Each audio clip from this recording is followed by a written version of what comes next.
Hello, welcome back to the video. This is part 2 of 3 of this little Maze Runner series. We're going over the books and comparing them to the movies, so if you haven't seen the first video on this where we talked about the Maze Runner book and movie, I would recommend checking that out first. Today we're going to be talking about the second book and movie in the story, the Scorch Trials. And I'll be honest, I think out of the 3, this is probably my favorite book. I think the setup and I think the way it's told is so cool, which is why I have a lot of thoughts about how the movie interprets the story. But again, obviously they're both two different types of media. They can tell the story in different ways, etc., etc. Watch or read it first, come to your own conclusions, all of that stuff. We're just gonna get straight into this. So where we left off in the Maze Runner story, they had gotten out of the maze, they got saved, I guess, by this group of strangers. They don't really know who it is or what their motives are, but they seem to be on the same side because they're both against Wicked, so they're like, okay, we'll trust these guys for now. In the book, they load onto a bus in the rain and then drive off. In the movie, they walk out into the driest desert place ever and load up into a helicopter before flying over the maze and away. And it's like, up until that point, there have been kind of changes with how the characters interact, but for the most part, the story was the same. They were both in the maze, they both had to get out of the maze. Wicked is the big bad guy, and certain characters know more than others. But now that we're out of the maze,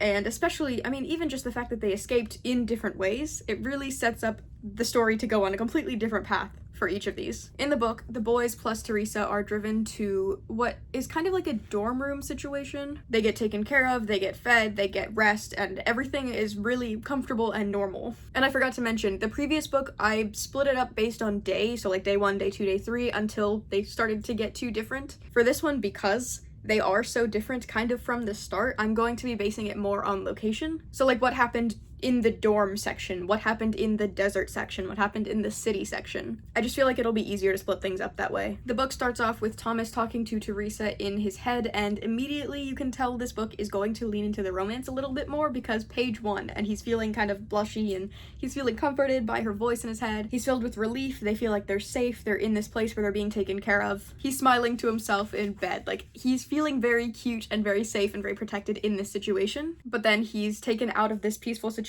because Teresa in his head says, "Tom, something's wrong," before he feels this presence ripped from his head. He can't connect with her anymore. He can't talk to her anymore in his head. And they're in separate rooms right now. She was taken off to a separate dorm because it's all the boys and then her. He was asleep, but when he wakes up, the room is in total chaos because cranks, or people that have been affected by the flare, are up against the windows and yelling at them and just being very chaotic and disruptive. The windows are all blocked up by big steel bars, but the fact that there are people, which they haven't seen a lot of for this entire time, and they're right up at the window of the room where these guys are sleeping peacefully, it's alarming right from the start. It's not something that they really know how to deal with at all because they barely even know what the world is like. But they're like, we gotta get out of this room. They're locked in the dorm room where they were sleeping. So Minnow grabs a fire extinguisher and breaks out, but when he opens the door, the common area is just completely dark. They were trusting that the people who took them to safety would be there to protect them or maybe explain things or, you know, what's the next step, right? But it says something had to be wrong or the people who'd rescued them would have come for them a long time ago. Why are they just being left in this random empty building that's surrounded by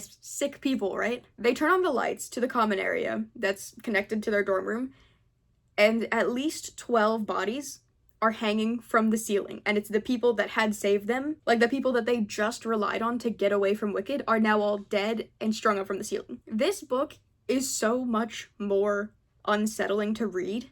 Like, they get so evil with it. And I really, personally, I love that it takes that direction, that it really goes all into the horror kind of elements of it, where it's like, yeah, this stuff is messed up. They do some mean things to these kids. Who would have done such a thing? Why would they go through the effort of making this big display in the first place, right? So it's a weird situation to be in, for sure. And the Gladers really have no control over what's going on. They're still locked inside this building, and there's really not that much to the building. There's the common room, there's the dorm where all the boys were sleeping, and then there's Teresa's room. But it's labeled with Teresa and the Betrayer as her title, which is odd. Not really what you want to see from somebody that you would consider a friend, but also somebody that they didn't trust this whole time, so it kind of, you know, for the people that had their suspicions, that kind of confirms that something is not quite right. Thomas breaks in because he's desperate to find Teresa. He can't talk to her in his head anymore, so he wants to know, is she okay? But when he breaks in, Eris, this random boy, is in the room instead. And he explains to them that he also came from a maze and he also just got out, and their circumstances are pretty much exactly the same but mirrored. So he was in a maze with all girls, he was the only boy, he was the last one that was sent up, and then they escaped in very similar ways before he was taken to this room. So you can kind of assume that Teresa is maybe in a dorm room with all the girls, but why? And why are there multiple mazes? Why didn't they know that up until this point, right? But that's why it helps to know that Wicked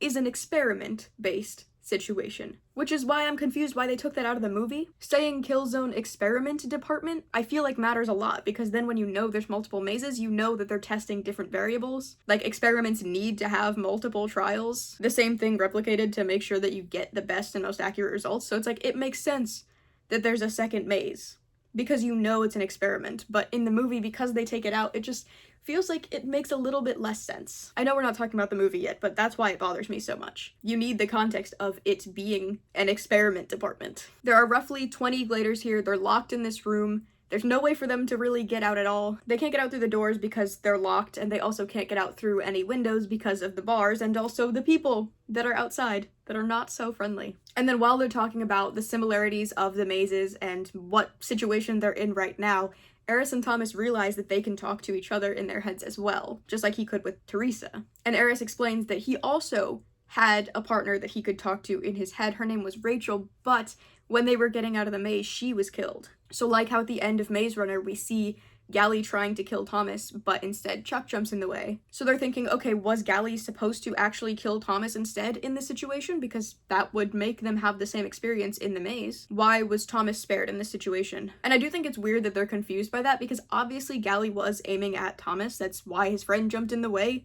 It's not like Gally was attacking Chuck specifically. So I think it's kind of weird that they're like, man, was Gally trying to kill Thomas after all? It's like, yeah, he was. You all saw that happening. Like, he was aiming directly at Thomas. I don't think it's really a shocker that that was the intention. But while they're sitting around, they look at each other and they realize that on the back of their necks, they have barcodes. Like, they each are marked and they all have titles, just like how Teresa had the betrayer on her door. They all have that same type of label, but on the back of their necks. So for example, Minnow is the leader, Newt is the glue, and Thomas is to be killed by Group B. Not nearly as inspiring as what the other guys got. A bell goes off and the boys recognize it as the same noise that played when somebody was coming up in the box to the glade, which kind of gives them a sign that maybe this is all still run by Wicked. Not really what you want to know in this situation, but here they are. They try to leave Eris's room, but I think because they had broken the handle when they were trying to get in, they're not able to get out now, because the door should be able to open. It's not like anybody could have barricaded it, right? There's nobody else in here, they're all in this room. But when they eventually do get the door open, the lights are off again in the commons, and when they turn them on, it's like the bodies were never there. There's no smell, there's no bodies, there's no residue, there is no sign that a dozen people had just been strung up dead in this room. But there's also no indication that anybody else had come in or would have been able to come in, so it's very disorienting. And then when they go back to check their own dorm room, because they had been hanging out in Eris's, they go back to their room and the windows that had the people coming and yelling at them are now completely bricked up. The beds are made, they have fresh clothes, the sign on Teresa's door changed to say Eris, and somehow a brick wall has been built around the dorm, so they can't see out at all. And it's like, how did all of these things happen so quickly? This isn't even possible, right? Like, you could maybe clean up the bodies, but how do you get rid of the smell? You can maybe build a wall, but why do they look like they're old? Nothing is making any sense here. Things are just happening. Thomas tries to reach out to Teresa to see what's going on with her, but she's really aggressive back, and she acts like she doesn't know him. Also, every time he goes to sleep, he gets little flashes of memory, not of his time in the maze or anything, but of a time before all of this. At the start of this book, he had a dream about seeing his mom, and then on this dream, he's roughly 8 years old and he's thinking about, or he's hearing about, how he's gonna have to save other people somehow. In all of his dreams, he's being told that he has something special and that he's going to save other people, but that's really all he's getting from them right now. He doesn't have enough of his memory to know what's really going on, but this is telling him that, you know, he is special, which they're slowly figuring out throughout the story. They're being tested for a reason here. Newt tries to sort of, I don't know, justify what's going on. He's like, man, it kind of reminds me of when we were all sent into the maze the first time, but it's like there has to be a purpose. They wouldn't just put us out here in this room for no reason. They have to have some greater plan. Because the thing is, they have water. They have sinks that run water, but they have no food. And it's going on 2-3 days, and you can only go without food for so long. But then they wake up and they find food, a big pile of food in the common room, which just, again, appeared out of nowhere. And along with that, there is a guy sitting at a desk in the corner of the common room, and he's not talking to them. He's sitting, and he's peacefully just reading a book. Thomas tries to go and confront him, but there's an invisible wall in this room. You can't see it. There's no indication that it's there. You can also hear through it, but it's a physical barrier that you cannot get past. The guy is described as having thin black hair and an all-white outfit, which is weird. This guy's got a weird vibe from the start, and I wish they had kept that in the movie. He doesn't just have to have a bad personality, but he looks out of place, especially compared to what we see from the Gladers, who are all kind of dirty and disheveled a little bit. To have this guy show up behind a desk, reading a book in completely white clothing, it shows such a difference in their statuses, but they decide to refer to this guy as Ratman. And Ratman says, hey, I will tell you what's going on at this certain time, so just sit down and wait, and we'll figure it out. And then he talks to them a little bit more about what the experiments actually are, what the different variables are, or why they matter. And he explains that these kids and these tests exist to save the world from catastrophe. He warns them to never believe their eyes or their minds, because they can be manipulated, which sucks to find out. Stuff like the body showing up and disappearing, or the bricks on the windows being put up. Wicked is still in control of not only their environment, but also their minds. They are being told, straight up, you will be manipulated. Do not trust anything. And that's what I'm saying, is this is brutal. This is so awful to think about. But Wicked is saying they have some bigger reason for doing all of it, and you kind of just have to hold on to that belief, I guess. There is something I'm confused about here, where on page 56, he says that the murder of Chuck was intentional, it was part of the trials, and that doesn't make sense to me because Gally was aiming for Thomas, and if it's supposed to be the same as the other maze where Rachel was killed, then Thomas should have died there, but Chuck went out of his way to sacrifice himself. So is it suggesting that Chuck was controlled in that moment, because they can be controlled physically,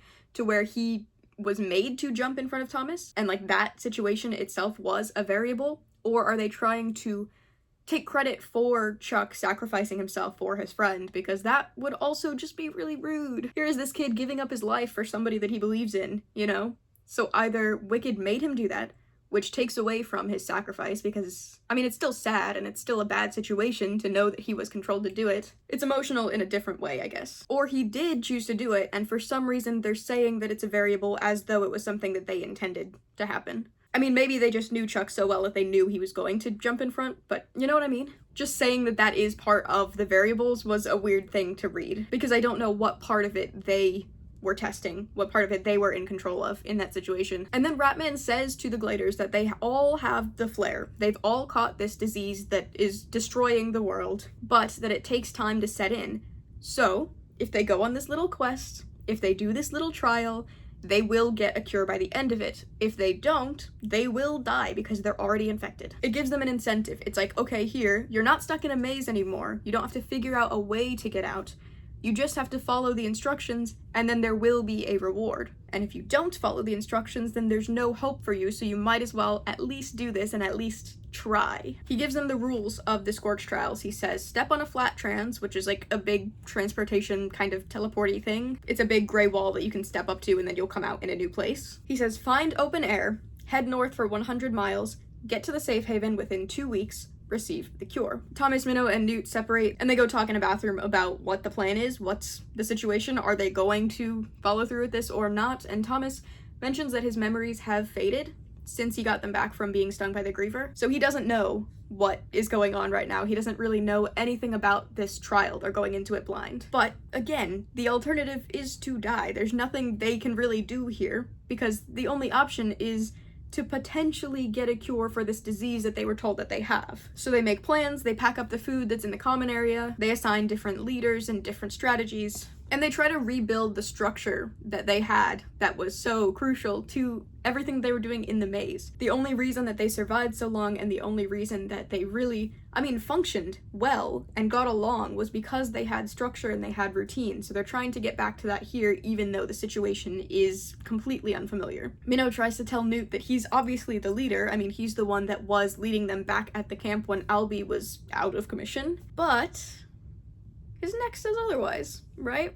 Newt is just the glue. He's the one that holds them together, but Minho is the leader. 10 minutes before the flat trans shows up, they're all sitting, they're all waiting, they're ready. Thomas is thinking of revenge. He's pretty mad at Wicked for doing this all to them again. And around this time, Minho owns up to the role of being a leader, and he's like, okay, I'm gonna go through first, I'm gonna check it out. Thomas, you go in the back, we're going to get through this. He's kind of aggressive about it, but he's really just reinforcing this is his position. He's going to take charge and get them to safety, ideally. They go through the flat trans, and that brings them to the tunnel. But before we talk about that, we gotta go to the movie. The movie starts off again with Thomas having a memory of his mom, but this time they're in a crowd of people, and his mom takes him up to the front and just kind of gives him away to Wicked, to the guards or whoever. Rather than the guards coming to his house or saying, okay, this kid is special, she's just kind of offering up her kid like he's just one of the people that they're going to be testing. It's a lot less of a personal exchange, I guess. He gets on a train that has the other kids and Ava Page, who tells him it's going to be okay. And then they wake up present day where they're on this helicopter that they had used to fly away from the maze. But he wakes up being told that he has to run. They jump out of the helicopter, he goes back in to grab Chuck's statue that Chuck had carved and handed to him before he died. And the reason they're running is because they're in the desert and cranks are coming for them from over the hills. So the officials, the guards, are shooting them down as the kids run for safety at this giant building. And obviously this is way different because they're already in a state of panic. They just got out of the maze. They haven't even, sat down on solid ground yet, and now they're running from a new threat. But I will say it's a pretty impactful way to start a movie, especially after the last one felt so isolated, where you see these kids and nothing else, and you're in the same place this whole time. So to then immediately jump to this open landscape where there are a bunch of people running in, and the buildings are massive, and there's this whole big system, I think that's really cool. They look up at the giant building, and the title screen plays. And then it shows all of the Gladers sitting around in, I guess, a storage room? I don't know. They're just kind of in this random room in the building, but Jansen, or Ratman, comes to the door, and right away he's got this awful ego. He's like, yeah, I'm the freaking reason you're alive or something. They walk through this big building, and it's showing a lot of industrial rooms and, different technology that they're working with, but I feel like showing it takes away from how impressive it is, because if you can see it, a lot of that is just real stuff that exists, you know? I don't need to see cranes lifting up pipes or whatever. I don't need to see computers with a lot of big screens. What's impressive is a totally invisible wall that couldn't possibly exist in our current world. When they have technology like that, or when they have technology like the flat trans that can essentially teleport you thousands of miles or whatever it is, they have this expensive, really high-tech stuff, and you can't find that in real life, so it sounds impressive when you're reading it. But in this, everything that they're encountering, for the most part, is stuff that exists in real life. So it kind of takes away from the impact, and it takes away from how above everybody else Wicked is, just because it's kind of normal. But Jansen describes this place as a sanctuary, or as a home between homes for the Gladers. They're going to be taken care of here, and then they're going to be sent somewhere else eventually. But he's promoting himself as not being a part of Wicked. He's saying he's going to take them outside of the Scorch, somewhere where Wicked can't find them. Whereas in the book, he was clearly a part of Wicked from the start. He made that very known. This is another trial that we're setting you up for. But in this, he's saying, I'm going to save you from Wicked. He says that because they can survive the flare, they're the best chance for humanity. Because in the video, at the end of the last movie, Ava Page said that there's a new generation that can survive the flare, and that's why they need to be studied, which automatically removes that incentive for doing this trial that we saw. They don't have the virus, they are immune to it. They are not going to get sick from it, so they don't need to worry. Which begs the question, why does this movie happen, right? If you're taking away the primary reason that in the book they're doing the thing, why are they doing the thing? But the guys have time to shower, they get comfortable, it shows them in the shower, which is unnecessary, and again is just playing into how it's a bunch of attractive actors. Fair enough, I guess. And then they're taken to labs to get a bunch of tests run on them, so they get their blood drawn, or they get vitamins injected, or they're doing running and breathing and all this stuff. But then they take Thomas away, to an interrogation room with Ratman, who, by the way, is wearing a regular turtleneck and jeans, which is nowhere near as unsettling as a guy in an all-white suit. But again, if he's not part of Wicked, he's trying to come off as kind of relatable. Sure, fair enough. He asks what Thomas remembers of Wicked and says that he's trying to know what side of this Thomas is on. Is he on Team Wicked or is he with the Gladers? And Thomas responds by saying that he was a part of Wicked, but at the end of the day, he was still sent into this maze and he watched his friends die. He's making it known that he's not really on Team Wicked. Jansen wonders why would they send a worker into the maze? And Thomas responds by saying, well, you should have asked them before you killed them all. And that's the whole interaction. And then they go their separate ways. And Thomas enters a cafeteria, but it's full of people. He walks over to his friends and Minho reveals that there are a lot of other mazes. Not only was that not the only maze, but there are a lot of other mazes. And now they're in this room that's full of people from the other mazes. There are boys and girls. Easily 4 or 5 mazes worth of people in here. I don't think it ever says how many trials there actually were. In the book, they still only had each other. They never meet the people from the other maze, singular, other maze, one. But in this, they're in a cafeteria full of other people that have had similar experiences. They're talking to another guy, so we can assume that there's at least 2 guy mazes and 2 girl mazes, but honestly, who's to say? I don't think it ever tells us, and I wish I would have known, you know? If we see all these other mazes, I want to know how many people experience this. But this group looks over at a guy named Eris, and they say, oh, he was with a maze that was all girls, isn't he lucky? But they say he's been there a couple days, so over the course of this week, different people from different mazes are being rescued. And then Jansen, Ratman, calls up a couple of random names and says that these people are getting to go to their new lives, they're going to their new homes. Everybody is excited, they want to be called, and they cheer for the people that do get selected, but then they get taken away and they're not seen again. They're being told that they get taken to a safe place, but nobody actually knows what happens to these people. And then as they're watching this happen, Thomas looks up and sees Teresa walking past with some more medical people, and they're just saying, oh yeah, she's just running more tests, she's fine. He tries to run and get to her, but he's obviously blocked off. The Gladers get taken to, I guess, what is the dorm room? Like the isolated one little room that they all shared. There are bunk beds with blue blankets, there's no windows there are gray walls, and the door is very secure. It is very obviously something that gets locked. They're not surprised when they find out that they're locked in here because it's very clear from the beginning. Thomas is worried about Teresa, where are they taking her, but Newt says she can handle herself and you don't need to worry about it. And then while they're in here, this is a room just for the Gladers that we know, but Eris sneaks in through a vent that's under Thomas's bunk and just breaks in and is like, hey Thomas, what's up? You want to come with me? From under his bed. And Thomas is like, yeah, that's Joe. And then goes into the vent with Eris, who is this kid from a girl maze, and that's all he knows about the guy. Like, they don't talk. He just breaks in and then Thomas is chill with it. I don't know. Eris takes him to look down on this hallway where bodies that are completely covered up are being wheeled into a room, and Eris is saying once they go in, they never come out. And I think that's a weird thing to focus on just because he's only been there for a couple of days, you know? That's what they said, is he was taken here a couple of days ago, and he's pretty by himself. He was in this maze with all girls. That's all we know about him. And he's saying, yeah, they get wheeled into this room and then they never come out. But the thing is, it's bodies that are completely covered.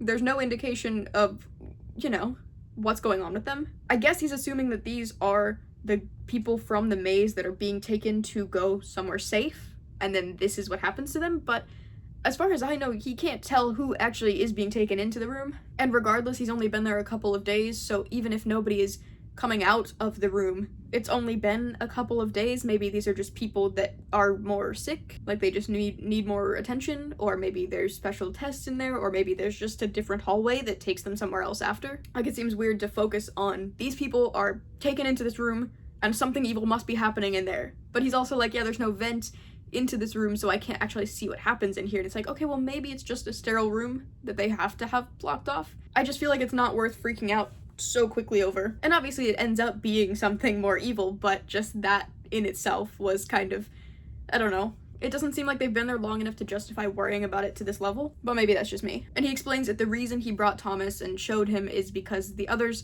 in his glade might actually listen if Thomas is the one that tells them. The next day, Thomas tries to bring this up to his boys, but Newt is immediately like, hey, you didn't even see the bodies, they're covered, so how do you know what's going on? Which, thank you, that's what I'm saying. Newt's saying, hey, we're safe, you know, we're being taken care of here, we shouldn't draw attention to ourselves. And Thomas immediately ignores that and tries to break in to the hallway where Teresa is potentially being kept or where these bodies are being taken. He's like, oh, I just saw my friend over there. I just gotta get over there really fast, and tries to run through the guards, which obviously doesn't work, but we'll see why in a second, why he tried. Jensen comes out to try and say, hey, let's chill out. We're all on the same team here. Let's not try to fight each other. And then they're all thrown back into their bunk where Thomas reveals that actually during the fight he grabbed a key card from somebody, so now they can get into the room that has the secret bodies in it. And he's saying, come on guys, we gotta go see what the secret room is. We gotta see where these bodies are being taken. But Newt is saying, hey, again, some of us have been struggling for a lot longer than others. Some of us were in the maze for years. Meanwhile, Thomas was there for a couple of days. So some people are happy to just be relatively safe, even if, you know, you don't have to 100% trust the situation, but it's a lot better than where they had come from. And that sucks to think about, because Newt was, not in the movie, but in the book, the first, you know, he was in that first group, and he had been there the entire time. He has gone through so much and seen so many of his friends die, so for once he just wants to be comfortable. He doesn't want to keep finding a challenge, keep finding something to fight for. He just wants to chill out for a second, and Thomas is not for that at all. And then while they're arguing about it, Eris again slides out of the vent, and just, it's so weirdly comedic. The book makes the story so much darker, and this movie tries to make light of certain situations, and it's just a weird contrast. And I get that the movie was successful, and so they're leaning into things like the attractive characters or the romance or maybe the comedy that can come from it. But it's like, man, I wish this movie was a lot darker. That would have been really, really cool to see, even if it's not necessarily for the audience that they were reaching for, I guess. So Eris and Thomas go by themselves to the room, they jump down the vent, they go into the locked area, and there are big tubes of things that are growing, which I don't know if they show it in the last movie, but it's similar to what the Grievers were growing in at the end of the book in The Maze Runner. And then they go into another room where there are bodies that are strung up, but they're still alive, but they got juice coming out of them. They're being harvested for the good blue juice that's inside of them. Thomas thinks he sees Teresa, but he doesn't actually, but Rachel, Eris's friend who dies in the book, is one of the people here. And Eris explains that they had taken her the first night, so this is the room full of people that were told they're going somewhere safe. They're just being harvested for the blue. And it's like, somehow, the way that they twisted the story makes Wicked seem less evil, I feel like, because in the book, it's so graphic, and it's so manipulative, and there are so many situations where people die unnecessarily, or the horrors are just so cruel for no reason, and it's all justified as being part of the variables. But I feel like their actions are never really justified. It's always like pushing it to the limit with the hope that one day something will come from it. But as far as they know, you know, they don't have a cure yet. Whereas in this, the kids are alive, and yes, they are being harvested without being told, without being able to give their consent in the situation. But it's like, this version of Wicked knows what's going on, and they do have an idea of how to get a cure for the flare. So it's like, when they're doing all of these things, I don't feel like they're that evil, because they actually have an idea of what's going on and the things that they're doing to get to that. I don't know. We don't know if there's long-term negative impacts of them being harvested, right? And it's like, as we'll see, this is something that has to go on forever. Like, the cure is only temporary, so you have to be harvesting these kids for the rest of time in order to have enough to supply the world. And it's like, yes, that sucks, but maybe it's like, okay, they harvest the kids for a week and then they let them go. Maybe they cycle them out or something. Or maybe as more kids are growing up, they're able to replace them. Like, we don't know how this plays out long term. So when I'm seeing it in this moment, rather than being like, oh, it sucks that they're doing this to the kids and they're so evil and bad, it's like, okay, well, maybe, you know, they could have explained it a little more. And they could have been like, hey, here's the situation, here's what we're gonna do, but maybe afterwards you'll be fine. Either do that and explain to all the people that are from the Glade what's gonna happen to them and why it has to happen, or show the kids dying, show what happens after, which is really brutal, but it's like, I don't feel any urgency, or I don't feel especially alarmed by the circumstances because I don't know what happens next. I don't have any reason to believe that something worse happens to them because this is as far as we've seen in the process. You know what I'm saying? Like, they do have a way to make a cure, it just requires these kids. So if they're just a little bit more upfront about the process, I feel like it wouldn't be so bad. Whereas in the book, they're just talking about how it's possible that they'll come across a cure, and then they're just doing worse and worse trials to get there. It doesn't feel anywhere near as justified in the book, but in the movie, I can almost see why they're doing it. I don't really want to feel like they're justified, but in the movie, I do feel that way. I don't know. Let me know if that's just me or not. Like, my feeling on that doesn't change throughout this movie, so I don't know. But then they see Jansen get on a call with Ava Page, who is not dead, and actually is working with Jansen because actually this is all still wicked. And Paige says, hey, harvest everybody tonight. We don't have time to do this a little bit at a time. We gotta go for it. And she mentions that there's this thing called the right arm, which is trying to take down Wicked, and it's taken down a couple of their facilities, and they can't afford another loss, and so that's why they have to hurry. Because Jansen was supposed to find them and make sure that they're not a threat, but he couldn't or didn't find them. So Thomas and Eris immediately run back to warn the Gladers and say, hey, they're coming. They're gonna harvest our blood. Not even blood, just the serum that comes from within. He's trying to explain that Ava Page is alive and that this is all still a part of Wicked, and he's kind of very difficult to understand. He's not really taking the time to explain it, and maybe if he had, they would all be on his side, but because he's freaking out, I mean, justifiably, they don't really understand, especially when they just had this whole conversation about how he's making trouble out of nothing. He goes to barricade the door and nobody helps him because they don't know what he's talking about. Jansen comes up with guards, but when he breaks down the door, the boys have all escaped through the vent. They're running through the big facility. Eris and Winston decide to stay back to do something to let them out. He doesn't clarify what he's gonna do, but he says if they want to get out, they have to let him go do this thing. So they go, do whatever. Again, a weird, awkward comedic pause where they're running and they get face to face with one of the nurses. And they do use her to get her badge or something, but it's like that pause there where they're looking at each other and it's like that is not the tone that I want for this movie. But they take her to go find where Teresa is being held, and when they get into the room, they break in, they're like, where is she? Even though they don't specify who they're looking for. And also there's only one bed behind one set of curtains that she is in. It's the closest one to them. Thomas unhooks her from the machines and he's like, what did they do to you? Even though she looks completely fine, she was just sleeping there. Like, he's assuming they took her away for something evil, but she wasn't strung up like everybody else. She's clearly separated from the rest, so why are we assuming that something awful has happened when she looks completely fine, honestly? But they tie up the doctor, they have stolen a gun at this point, Thomas has it, and he takes a guy down, and I don't know at what point these people learned how to use guns, but they all are completely capable. Every single person that was from the Glade somehow knows how to use these guns, and I don't know where they would have gotten that knowledge. This is not something that is just second nature. This is something you have to learn. When did they learn this? They get cornered, their backs are to a door, but that's where Eris had gone, is to open it up, and then they just keep on running. They're running towards a door that leads to, I guess, the outside, and Jansen says a command to close that door, and Thomas gets to have another dramatic running towards a wall as its closing scene. And then you get this dramatic scene of the Gladers running away while the entire giant facility is behind them and a bunch of guards are coming out, which they're on vehicles, the Gladers are on foot, but somehow the Gladers outrun them. Like, they're hiding on top of a mound of dirt, looking down at the scene instead of running for their lives, and they still have time to get away. I don't get it. So, obviously that's different, right? Like, this is vaguely the dorm setting because there are beds, and that's pretty much it. From the start, he's trying to make it seem like this is not a Wicked facility, like this is something separate that's taking them to a safe place, but really it's all part of the tests. And then when they find that out, they're not given an incentive to enter the Scorch. They are instead running based on fear alone, but it's fear of something that they don't know what the consequence is. They know that they're going to be harvested, but that's it. And it's like, I just feel like there's not enough explanation of what the harvesting is or what happens after for this to be, I don't know. It doesn't feel like it should matter this much to fuel the whole movie. Whereas in the book, they have an incentive, they have a reason to go do this trial, and it is a trial. It's something run by Wicked. The Scorch trials in the movie, it's not a trial. They enter the Scorch willingly to get away from Wicked, and the entire movie is just them running away from Wicked just because. And they don't have an end goal for a lot of it. Their only goal is to get away and maybe find some way to fight Wicked, and that's it.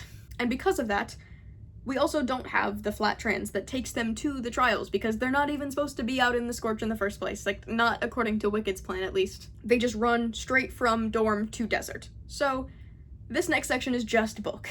In the book, the boys all step through the flat trans that's gonna take them to the Scorch trials. There's 20 Gladers, they all step through, and they are brought to a dark tunnel. They can't really see anything, so they all get in a line, and they just start walking. At one point, towards the start of this journey, there's a voice from above them that says they have one chance to go back or they'll be sliced, which is awful. And some people are saying, okay, well, maybe we should listen to this, maybe we should go back, I don't want to get sliced. But when they were talking to the rat man earlier, he had said that anybody who stays behind is going to be killed pretty much instantly. So it's not worth it to go back, and it's not worth it to stay. They can only go forward and hope that they make it to the end of this trial where they were promised a cure to the sickness. And even if this voice is being kind of threatening and saying they're going to be sliced, they figure they probably have a better chance of getting through it than dying here, because going back is certain death. So you might as well try. And then we get what is genuinely, I think, maybe the most nauseating scene in this book, and I forgot about it. Somehow, every time I read this, it's like I'm experiencing it for the first time. You know how some people say they wish they could read a book for the first time again so they could experience it all? I wish I could take away every time I've had to experience this and then never experience it again. It is so deeply unsettling. So the whole thing here is they're walking, it's completely dark, they're all in a line, Minnow in front, Thomas in the back. They can't see anything, they have their packs of food that they had gathered from the common area. They don't know how long this path is, they were just told to walk and just get to the Scorch and get to these trials. And then as they're walking, one of the gladers, they can't see who, they can't see anything, it's totally dark here. One of them just starts screaming, and they don't know what's happening. And Thomas, from the back of the line, is like, okay, well, I have to do something. I have to at least see what the issue is because this guy's not answering. He's not saying what's wrong. He's just yelling. So Thomas runs ahead of the line. He gets them out of order. He goes to find where the sound is coming from because, again, he can't see. So he goes to where the screaming kid is, and he tries to grab him, and he's like, hey, what's up? Like, talk to us. What is wrong with you? Because he can't feel, it's not like somebody's attacking, you know? There's not, like, another body in this fight. It's just this kid screaming for seemingly no reason. And then Thomas is, like, moving his hands up his body to try and, like, get to his head, maybe, like, shake some sense into him or something, you know? Like, try to have a moment to connect with him. But when he goes to his head, when he goes to grab this kid's head, his head is gone. His head is just a completely smooth metal ball, and he stops screaming, and the ball rolls away, and he just doesn't have a head. And it's like, yeah, the ground is slippery, and the ball is slippery, and his neck just cuts off.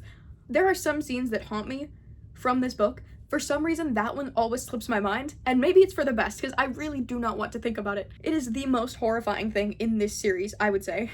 But the thing is, they still don't know the threat. They don't know where it came from. They don't know what just happened. They just know that suddenly his head is gone. And they find the ball. They're like, oh yeah, it just rolled over here. What's up with that? And obviously, they don't want it to happen to them because they don't know where it came from or why. So they just start running. The balls from beyond get one more person, but it's like, you can't stop for him. You can't save him. You don't know what's going on. You just have to keep running for yourself. And then they don't stop running until Minho reaches stairs that ideally lead back up to the world, because right now they're running in this tunnel that is probably underground. So when you climb up, you're in the Scorch. But the thing is, he gets to the top of the stairs and he opens up to see the world, and they are immediately hit with the realization that the world sucks. It's so hot.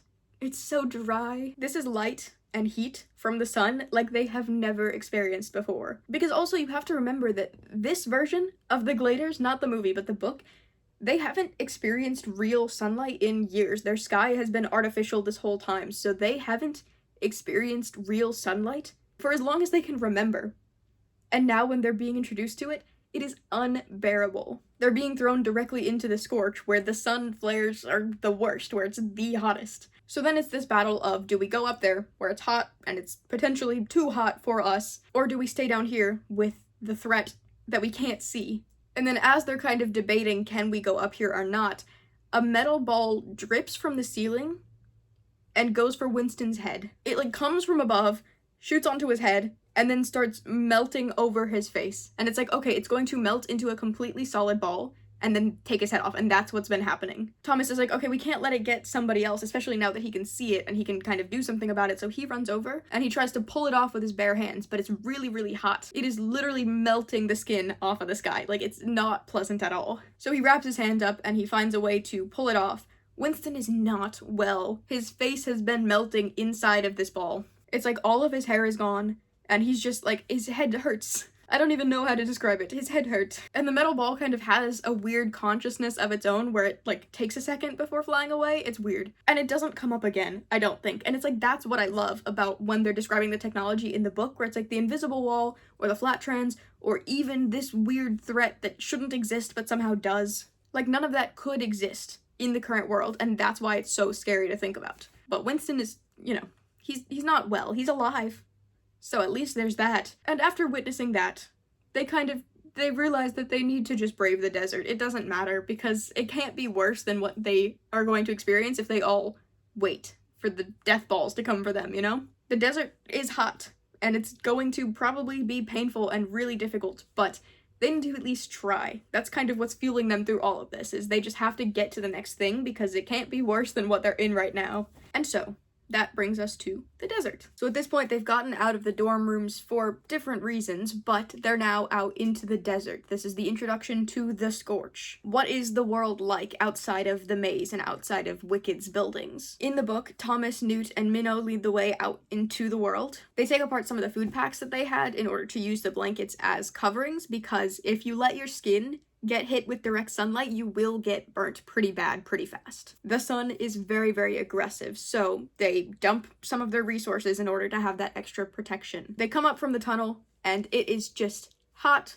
it is sandy, there is nothing around them except for the burning sun. And then way, way in the distance, they see mountains and what could be a town. And it's like, okay, well, there's nothing else at all out here, so we're just gonna have to go for that. And that's the direction that they need to go for this trial, so hopefully, maybe that'll be a safe place to rest on the way or something. But also, if that's the only thing out here, then there very well could be threats that are living in that city that they have to go towards. They all split the weight of carrying all of this stuff, so like Thomas and Eris walk together. One person will carry the pack while the other person carries the blanket over the two of them, and then they'll switch it off. And then as they're walking through the desert, two figures start to approach them. It's a man and a woman, and they circle the gladers, and they self-identify as cranks, and they're like, yeah, we're out here, we're losing our minds, like, there's nothing to be done about it. But through this interaction, the gladers learn that not all cranks are past the gone. You can be sick, but still surviving for a while, you're still mostly sane. As the disease progresses, you get worse and you start to lose more of yourself and you start to make a little less sense. But right now, these people are relatively normal. They're still having a conversation that can be followed, you know? But they do know that there's not any hope for them for getting a cure.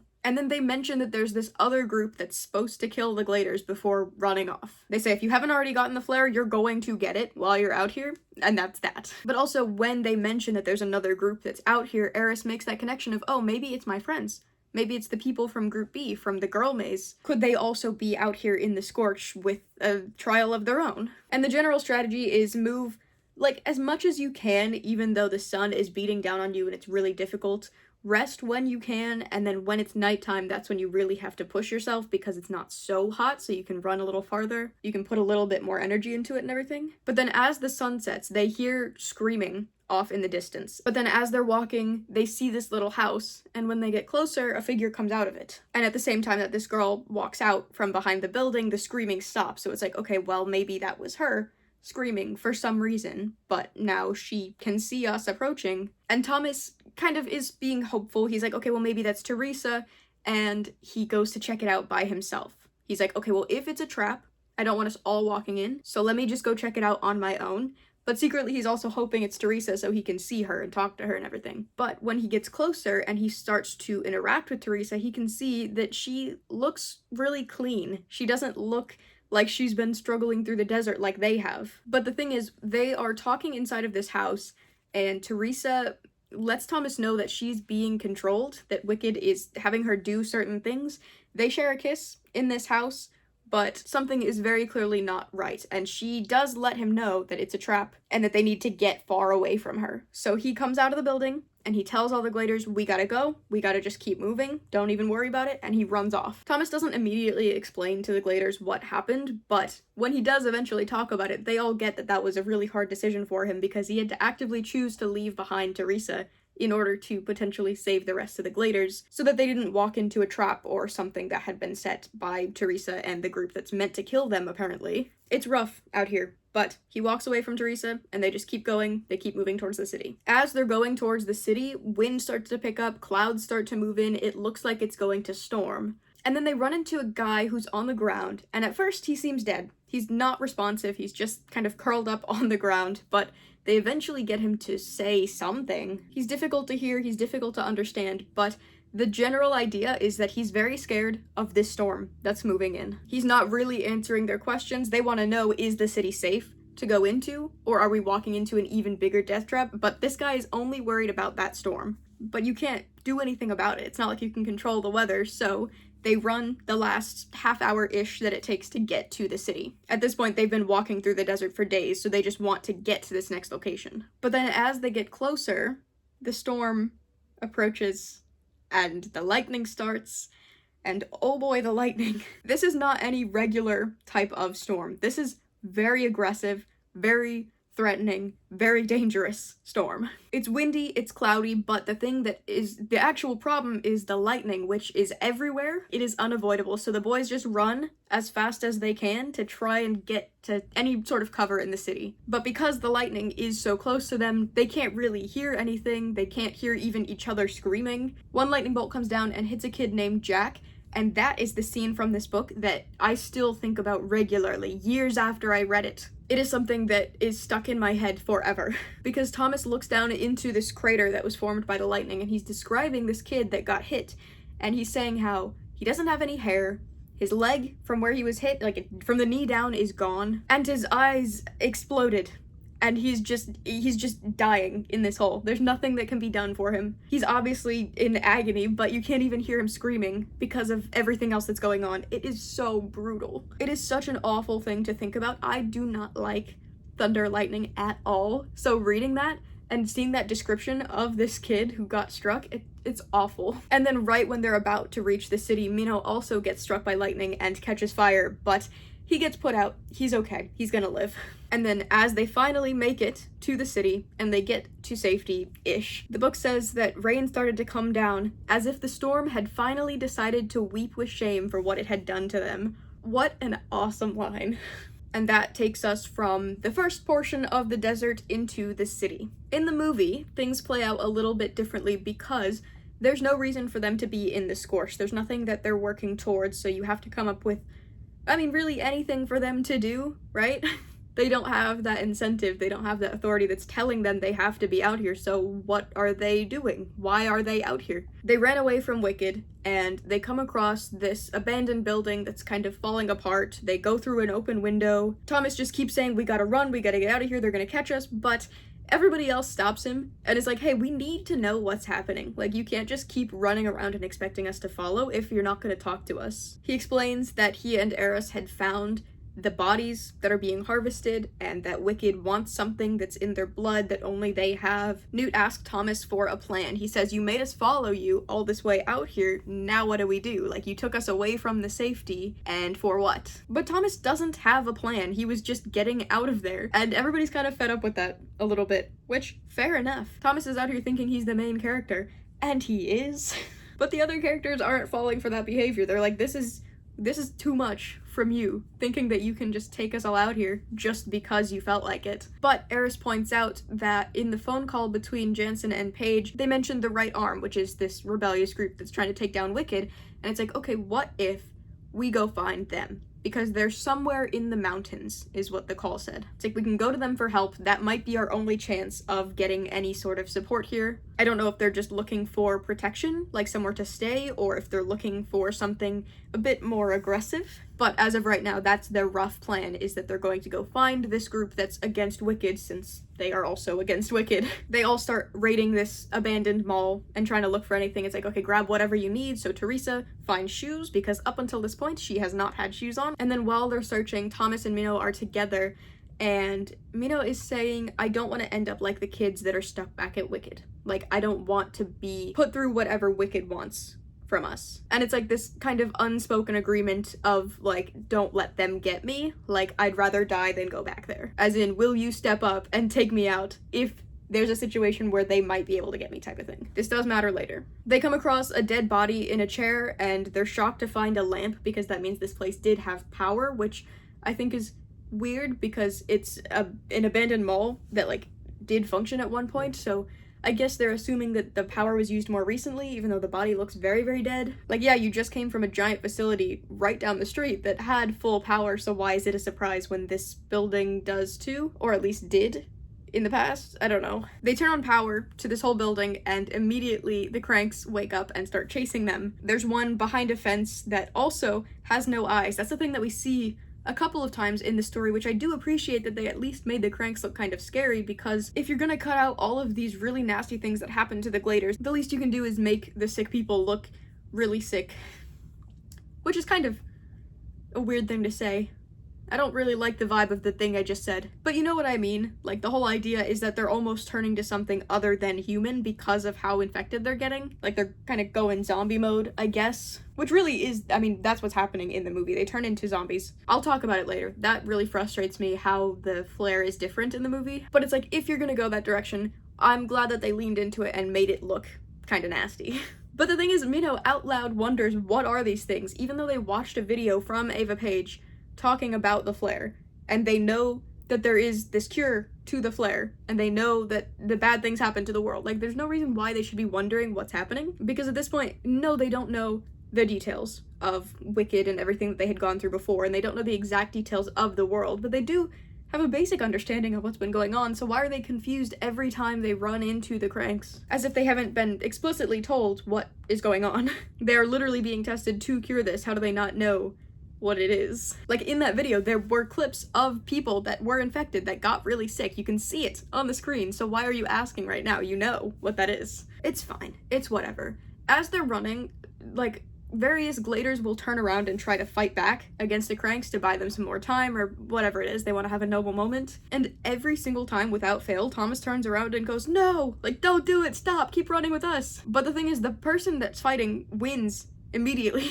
Pretty much every single time. It's just like he's freaking out over nothing, and it's like other people are allowed to sacrifice themselves. It doesn't just have to be you doing all the cool stuff, doing all the fights and everything. He's kind of very annoying in this movie, acting like he's in charge of everything when really he's just not that interesting, honestly. Winston holds the cranks back with a gun that he also has and knows how to use, as the gladers break down a door to try and get away, and Winston gets briefly grabbed by the cranks and he gets pretty scratched up on his stomach, but he does manage to get away. And then it's nighttime, and it pans down to all of the gladers just like under a piece of rubble, all sleeping, and I don't know why the cranks wouldn't find them there. They had been chased up until this point, but somehow this place, which is still fairly out in the open, is safe. And they all just curl up together and fall asleep there. And then the next morning, Thomas wakes up to a bird stealing their pack, which it never specifically said what they're carrying with them, because this isn't like in the book where they specifically had food given to them that they were able to utilize. This is more just like they ran with what they had,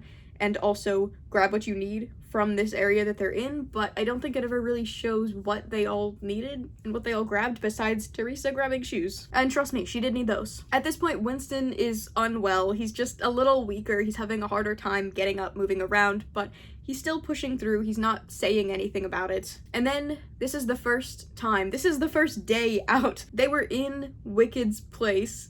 They fought through the night, and this is the first morning that they're out in the world. And the thing is, again, they're confused. They're like, why does this city, why is it so broken down? Why does it look like this? What happened here? It's like, you absolutely should know what happened here at this point. You haven't been given much, but what you have been given is the answers to the questions that you're currently asking. So it's a weird thing to be sitting in the middle of this devastation and seeing the people that are directly affected and then being like, man, isn't it weird? Why did it happen? You should know, for sure. Thomas hears helicopters coming in and gets everybody to hide, which lets you know that Wicked is still out and looking for them. They managed to escape from the facility, but they're not out yet. And it's like, that's a whole thing that's obviously not going to be in the book, because in the book they are still doing something that Wicked wanted. They're still a part of the trials. There's no reason for them to be hunted because Wicked is the one leading this whole thing. They look off way into the distance and they see mountains, and they figured that must be the mountains where the right arm are hiding. And then as they start walking, Winston is having more trouble, so they work together to carry him. It's windy and sandy for a little bit, but for the most part, they're just minding their business and walking in direct sunlight,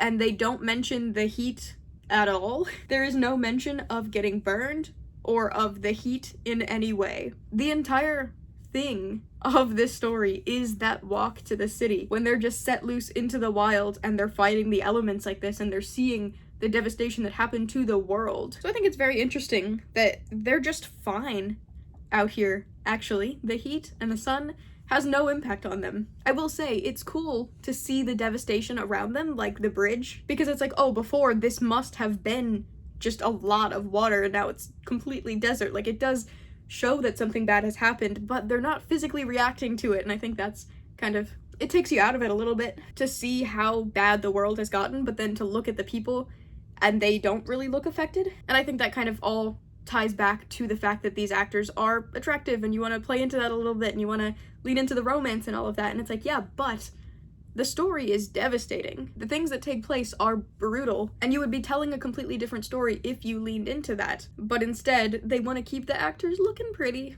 and you end up with a situation that just doesn't line up at all. And then also, let's talk about the fact that in the book, there are roughly 20 gladers at this point. Maybe a little less after the tunnel, after the metal, but in the movie, at this point, they are already down to 7. They have Thomas, Minnow, Newt, Frypan, Teresa, Eris, Winston. And that's it. And it's like, I mean, you gotta just have all named characters. Like, it's pretty clear when you do that, that probably you're not gonna kill anybody off that matters too much, but you didn't leave anybody extra to die. I don't know if that's kind of a heartless thing to say, but it's like nobody's gonna kill off Thomas and Newt in this movie because they matter in the next one. And if you did kill them off, then I don't know how you would twist the next one to have it be anything like the book. So by taking out 13 other characters that, you know, some of them he doesn't even know their names. And that matters because he's saying, even after everything we've gone through, I still don't even know some of these people. So it's like when they die, he feels bad about it, kind of, but he also feels bad that he didn't get to know them more. And it's just kind of boring to go from, okay, here's this cafeteria that's full of other gladers from different mazes. Here we all are talking about our shared experiences, but as soon as they escape, it goes down to just these main named characters, and then nothing is going to happen to them because they have main character protection. Like, a big part of it is the fact that there are lots of gladers that are going through this trial, but it's just not present in the movie at all. And I think that's interesting, especially when you look at what they did with the Maze Runner movie, because in the Maze Runner, so much of what they changed with the interactions made it so that the gladers were more friendly with each other, made it so that the community aspect was stronger, where it's like, it's not just 1 or 2 people there, it's everybody there every single time. They're all doing everything together for the most part.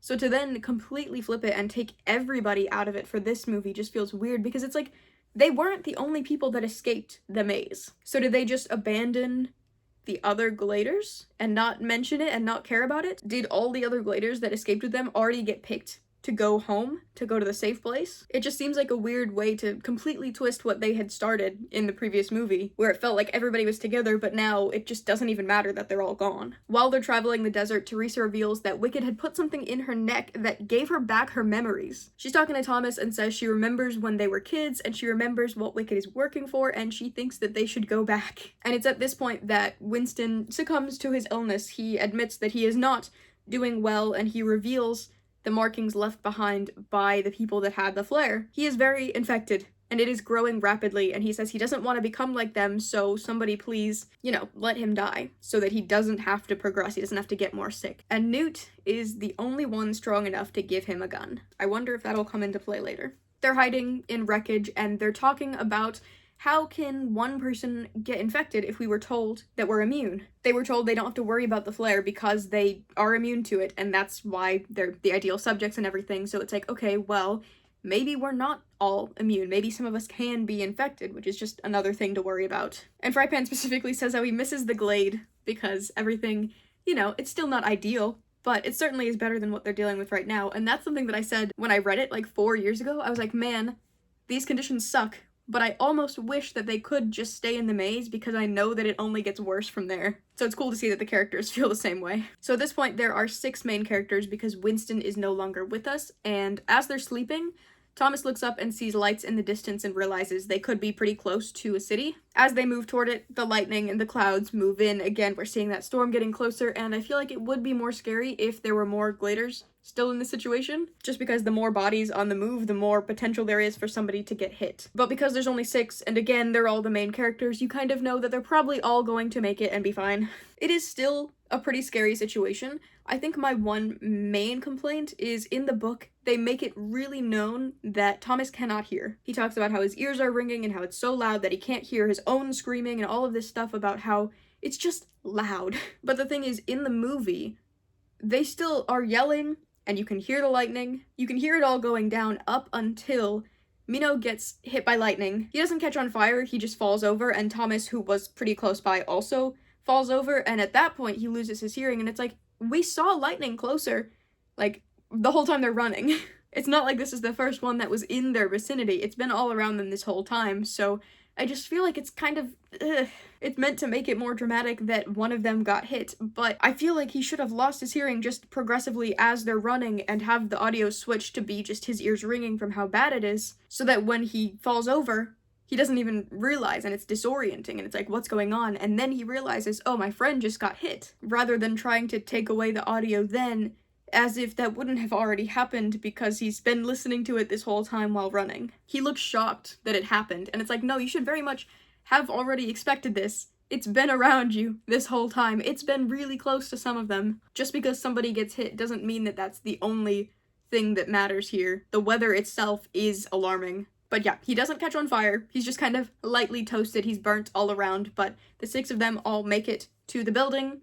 And again, we enter the city. So at this point, they've made it through that first element of the trials, actually getting to the city, getting out of the main part of the desert in the book, because obviously in the movie there is really no trial at all. They go straight into a city that leads them to the rest of all of this. But at this point in the book, we make it to the actual city that they've been working towards for all of these miles of empty desert. They get into an abandoned building, they're hiding from the storm as it passes, and they're just kind of traumatized by everything that's been going on because it's a lot at once. And it's not like anything that they had encountered up until this point. Eventually, Thomas wakes up, he goes over to Newt, and they talk about just how much it sucks and how scary it all is. And then as they start to kind of come to terms with the situation and they see where they're at right now, they count everybody up, because for a while they didn't even want to do that. They didn't want to face the reality of how many people they had lost in just the struggle to get to the city. Not even going through the city or getting across the mountains and getting to the safe haven, but just this first stretch. And they're already down to 10 Gladers plus Eris. They start to get hungry, and then we get introduced to another character, a new character, Jorge, who is the leader of a group of cranks, and he jumps down from a building, like multiple stories up. He jumps down Willy Wonka style, does a couple front rolls before he introduces himself. Like, he's very much bordering on unhinged. That's the vibe he's supposed to give off, is like, he knows that he is sick, and he's kind of losing himself in moments, but he also is respected by this group of cranks because, as we'll see, there's a whole group living here. He goes over the same stuff that they've been hearing about how everybody is sick one way or another, and they're all at these varying levels of sickness. So if you're out here in the city, you probably are infected and you're only going to get worse. He ends up getting into a little battle with Mino about leadership and which one of them is more of the authority. Both of them are demanding answers from the other group, which is obviously not very effective when you are 10 kids who know nothing about your surroundings versus a group of people that are slowly losing their minds and have significantly more control in the situation. But Thomas manages to negotiate and says, hey, Jorge, let's go separately as just 2 guys talking, and let's try and figure this out without getting aggressive over it. Things are a little heated right now, but let's go talk one-on-one. He's like, okay, I'll tell you what I know, and in exchange, maybe you can help us get through the city. Since you live here, you kind of know what's going on in this location. And Jorge agrees on the condition that Mino dies, which doesn't slide with Thomas. But they do end up coming to some kind of agreement where they say, okay, you can live, actually, but because you embarrassed me in front of my group, we're gonna cut off 2 of your fingers. Obviously, Mino is kind of upset by this, but Thomas kind of suspiciously is like, okay, just go along with it, like, we're cool with whatever if it'll get us through this, because he knows that they already have this alliance worked out behind the scenes. So really it's more about putting on a show to be like, okay, look, it's still cranks against Gladers, but actually the leader of the cranks is going to split off and help the Gladers. They just don't want everybody from the group trying to get in on the trial and potentially the cure, because that's what Thomas promises. He says, if you help us get through the city, and if you help us get to the safe haven, we can help out and maybe get some of you guys the cure too. Obviously they can't bring everybody, especially if some are more gone than others. That could really mess up with the plan. So Jorge and then Brenda, who is kind of like a daughter to him, that's very much what their dynamic is, but just the 2 of them are going to split off from their group, join the Gladers, and then they're all going to go together through the city. And I feel like there's a lot of personality here that kind of gets lost on the screen, where it's like Thomas is making jokes and Jorge and Brenda are both also making jokes. It's like a natural thing between all of them where, yes, it's aggressive, but they can still be kind of sarcastic and they can still kind of, you know, they're still kids. And in the movie, there definitely are moments that are supposed to be funny, but they just feel out of place. They don't feel like it's authentic coming from the characters. It feels very much like, okay, this is what's supposed to happen on the screen. Like how when they're running out of the building and they have that awkward pause with the nurse lady, it's like that's not where the comedy should be coming from. These characters are supposed to be really smart. They're supposed to be quick on their feet. They're supposed to be, you know, little jabs at each other that they can make in the moment. And that's where their humor comes from, is the fact that they are so smart and they are so quick with it. I would much rather get depth from the characters through their interactions like that, rather than trying to force the comedy into the movie, you know? And also, even this early on, Brenda is trying to make moves towards Thomas. She kisses him on the cheek, and he's not opposed. He's kind of iffy about it just because he feels a little bit guilty because of his whole thing with Teresa. She's maybe getting a little too close for what I'm comfortable with, but there are also times where he's down for it. So that's like something that progresses throughout the story, is just the dynamic between the two of them, where it's kind of romantic, but only from Brenda's side. He definitely thinks about it though, you know? Like, he's not always opposed, but she is the leading person in that. So the Gladers, Jorge, and Brenda split off from the other group of cranks, and they say, hey,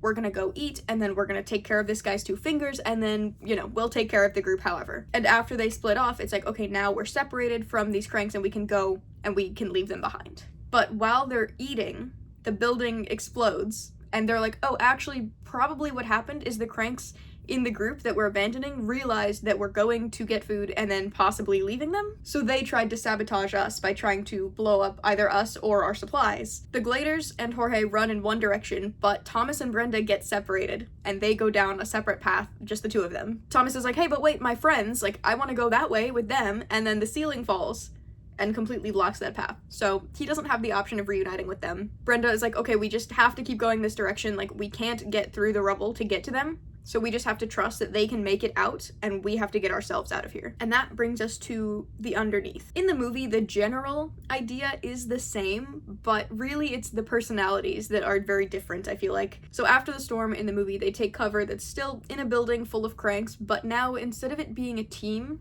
of people, where it's like they have one designated leader and then they have all of these other people that are on varying levels of sickness, they have a lot of very, very infected people that are chained up like guard dogs. And then Brenda walks down the aisle through like cranks that are yelling at her and trying to bite and be very aggressive. She walks through them. She's really cool about it. She meets the Gladers in this giant broken down building, and she's like, hey, we've heard about you. Jorge wants to talk to you. So right from the beginning, Brenda is a lot more of a spokesperson, whereas in the book, Jorge was clearly the leader until you meet Brenda, and then you realize that they're more of a team. But in this, right from the start, Brenda seems very much like she's in control of the situation. They are still giving father-daughter energy, but Brenda is a lot more of an authority, I feel like, in the movie. Whereas in the book, that doesn't come out until a little bit later when you see how they interact together. But they explain that nobody has come through the Scorch in a while, and they're just curious who this group of kids are that just randomly showed up here. And it's weird because it's like,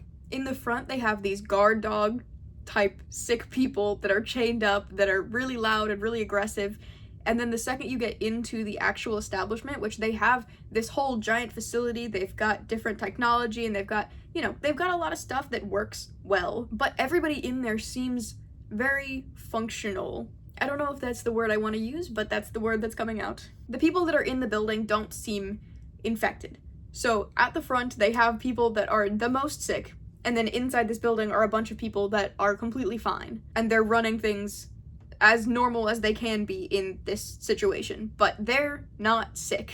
Jorge does not jump from multiple stories, he doesn't do flips, he doesn't play any tricks on them like that. He's a completely normal science guy. He's at his desk, he's got all his equipment set up, all his experiments or whatever he's doing up there. Like, he's supposed to be a smart guy, and that's very much the setup that he's given. He's in this nice office at the top of this building, which is running fairly well considering the circumstances. He asks the Gladers 3 questions. He says, where did you come from, where are you going, and how can I profit? They answer one question, but then they kind of back off and they hold back their answers, and at first they think they're getting attacked because the people that are in this building, it's like Jorge's at the front of the line, Brenda's kind of off to the side, and then they have a couple people that are, I guess, security, in a way, come up and grab the Gladers and hold them down. It's like, oh, we're gonna get attacked now, but really, they have scanners, and they scan the back of the Gladers' necks, and that confirms that they're part of Wicked, because they all have chips in their necks or something. In the book, they have tattoos on the backs of their necks that say what their role is in all of this. In the movie, they have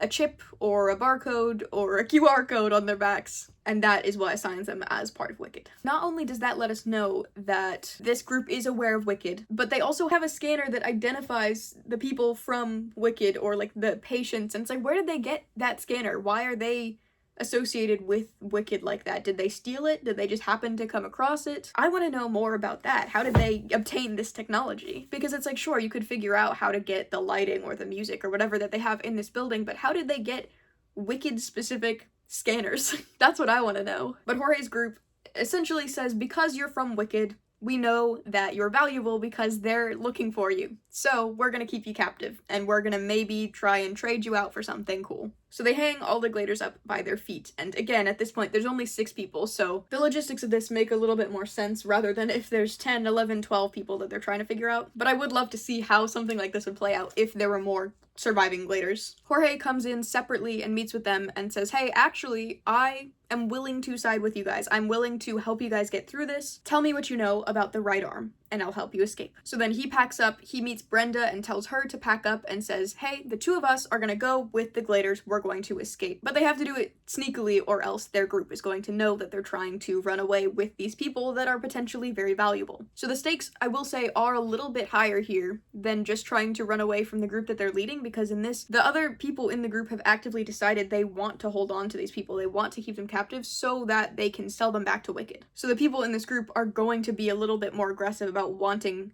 to hold on to the Gladers for as long as they can. Wicked was alerted of where the Gladers are being held, so they come in with their helicopters. But while they're moving in, Teresa has been swinging around because they're still hung up by their feet, which I don't even know how long you can survive like that before bad things start to happen. I feel like they have been up there for hours. Regardless, they push Teresa to where she can grab the wall, and then she unties all of them. Brenda and Jorge have a little bit of a fight where Brenda is upset that Jorge is so willing to leave everything that they've built. They have this giant facility, and they have, you know, they are leaders of this group, but he's willing to leave in search of something better. Like, at the end of the day, that's what they're working for. It's not just to stay here forever, it's so that they can maybe get out to a better life. His only concern is that he's going to lose control, or that he's not going to be able to protect Brenda. And specifically, he says, what if she gets the flare? He says that if that were to happen, he wouldn't be able to kill her. He wouldn't be able to, you know, save her from going through the whole transformation. But she says she would for him.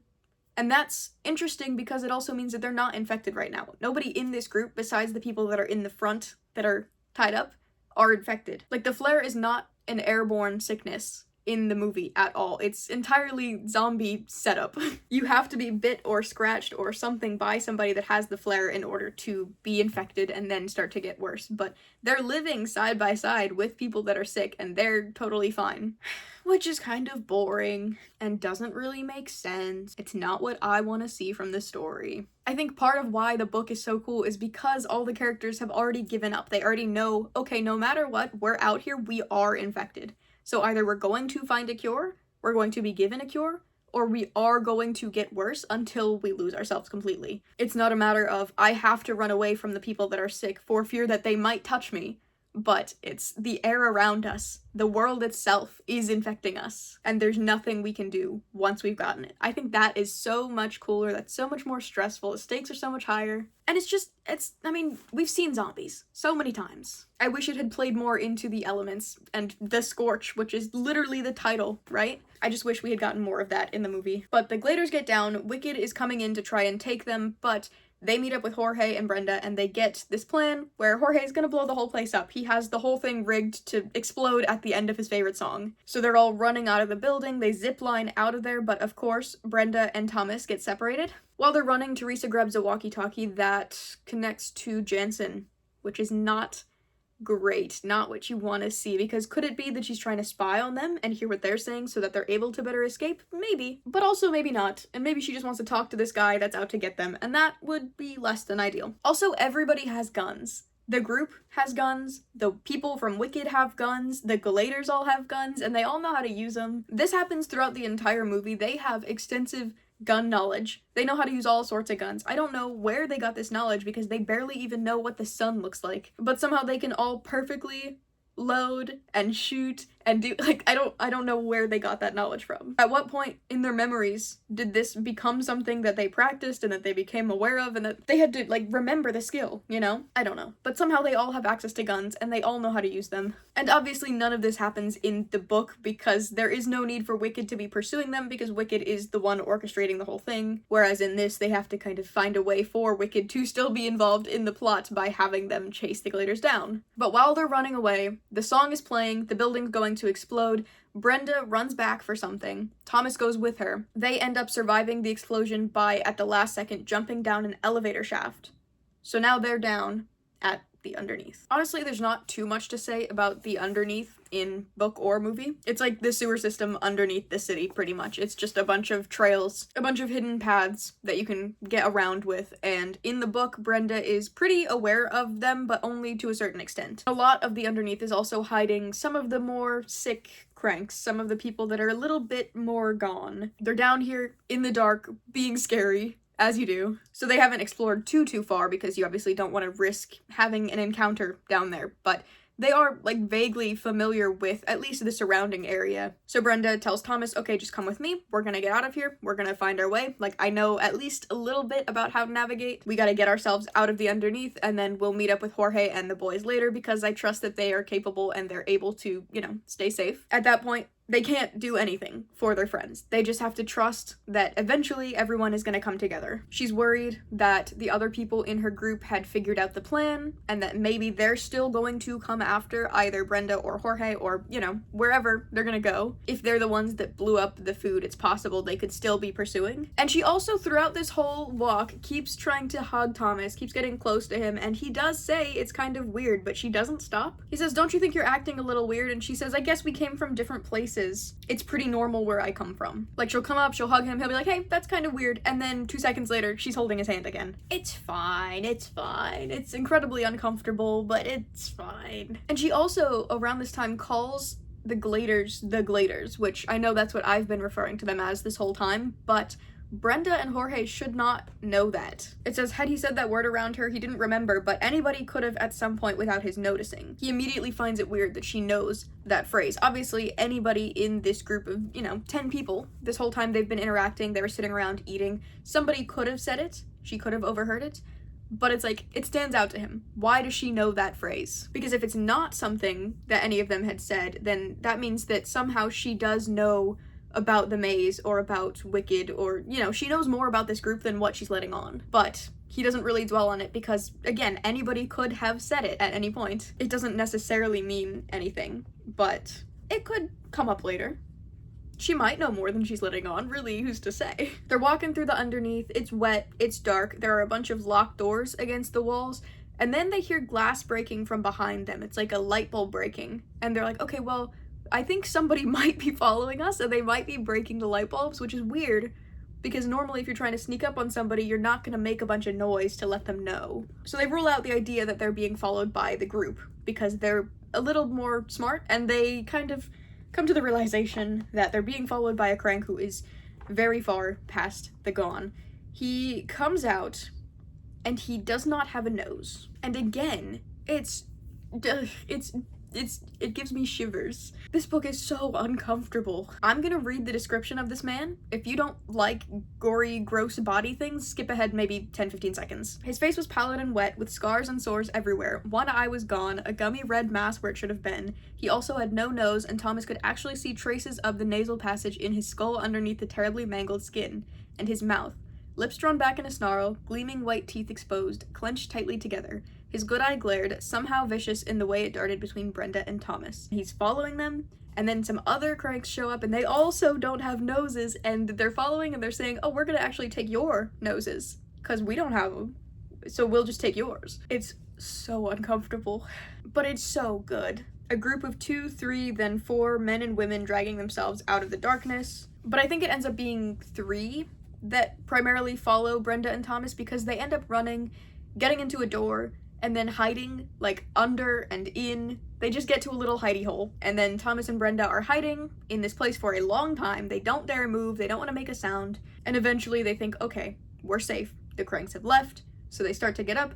and they immediately get grabbed because the guy, the main guy, scary nose guy, had just been waiting in the darkness for them. They have a back and forth battle. Brenda ends up holding this guy down and telling Thomas to kill him. She says, come on, hurry, you have to do it. Like, I can only hold him down for so long. You have to get him down or else he's going to take us. And he doesn't know if he's ready to do that. Thomas is not a killer. He has only a limited memory of life, you know, but he's still a kid. And now all of a sudden, this, pretty much stranger is asking him to kill, which obviously the person that's attacking them is far gone, you know, beyond saving, and actively trying to hurt them. But regardless, that is a big ask. And Thomas debates it for a while. He doesn't really want to kill somebody, but they have to live, and he does what he has to do. Literally, this entire page 194, is Brenda saying, Thomas, we have to kill him. And he's just thinking, but can I do it?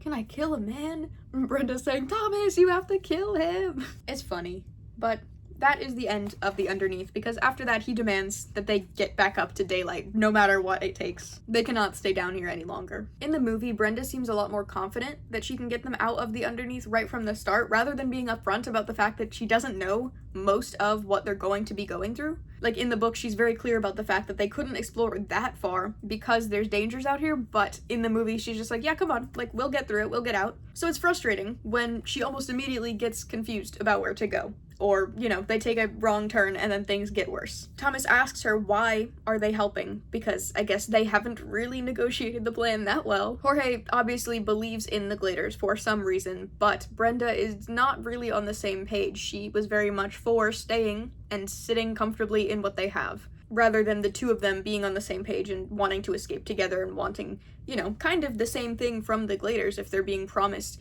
a cure, but in this they're not being promised a cure because they're not infected. But Thomas asks, why are you guys helping us? And Brenda says Jorge thinks that they will all get to the safe haven. They'll get to a place where they don't have to worry about being infected because nobody else in the area is, so they can just live normally in this kind of gated community of people that aren't sick. Thomas didn't have to promise that safety. They already know that it exists somewhere, and they're just trying to get to it, because the right arm has been working against Wicked to try and get people to the safe haven. Brenda refers to the people in the tunnels as being full term, but they go in anyways, and she says that she knows the way, but then she gets caught at a crossroads and is confused. I feel like they play into her and Jorge's relationship as father-daughter kind of more than they do in the book. Like, they're seen as a pair. They kind of do everything together, whereas in the book I feel like they can also both exist as strong individuals that are capable of getting through things. I feel like both characters are weaker in the movie because they are never without the other. And it's not because they just want to be around each other so much because they care so deeply, but it's because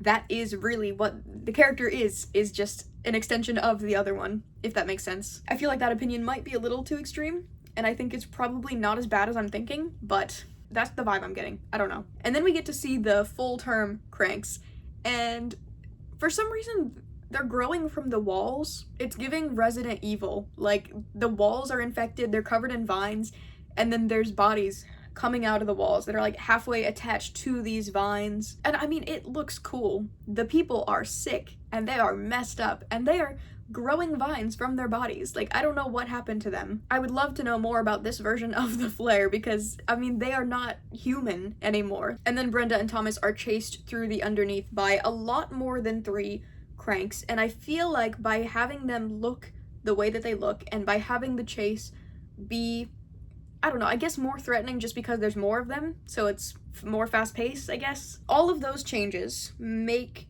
the people that are sick seem a lot more like monsters rather than people that are sick that have been infected. And, you know, the whole idea is that Wicked is trying to fight against the Flare and trying to find a cure for people, so then when you're seeing the people that have been infected and that are at varying levels of being infected, you feel for the characters in the book because you can see these glimpses of when they're losing themselves and then they come back and they realize that they're not quite the same as how they were before. They are losing themselves, they're losing their minds, they're going to devolve until they become this monstrous type of person where you lose all of your humanity, I guess. And when you're reading about that and you understand that Wicked is trying to find a cure, you can kind of understand why Wicked would want to fight something like that, because you can see how devastating it is and how it really affects people over time, whereas in the movie it's very much one or the other. People are either so infected, it's trying to make them look scary, and yeah, it works, but why is it happening? What is that adding to the story? Like, I'm either seeing people that are so far beyond,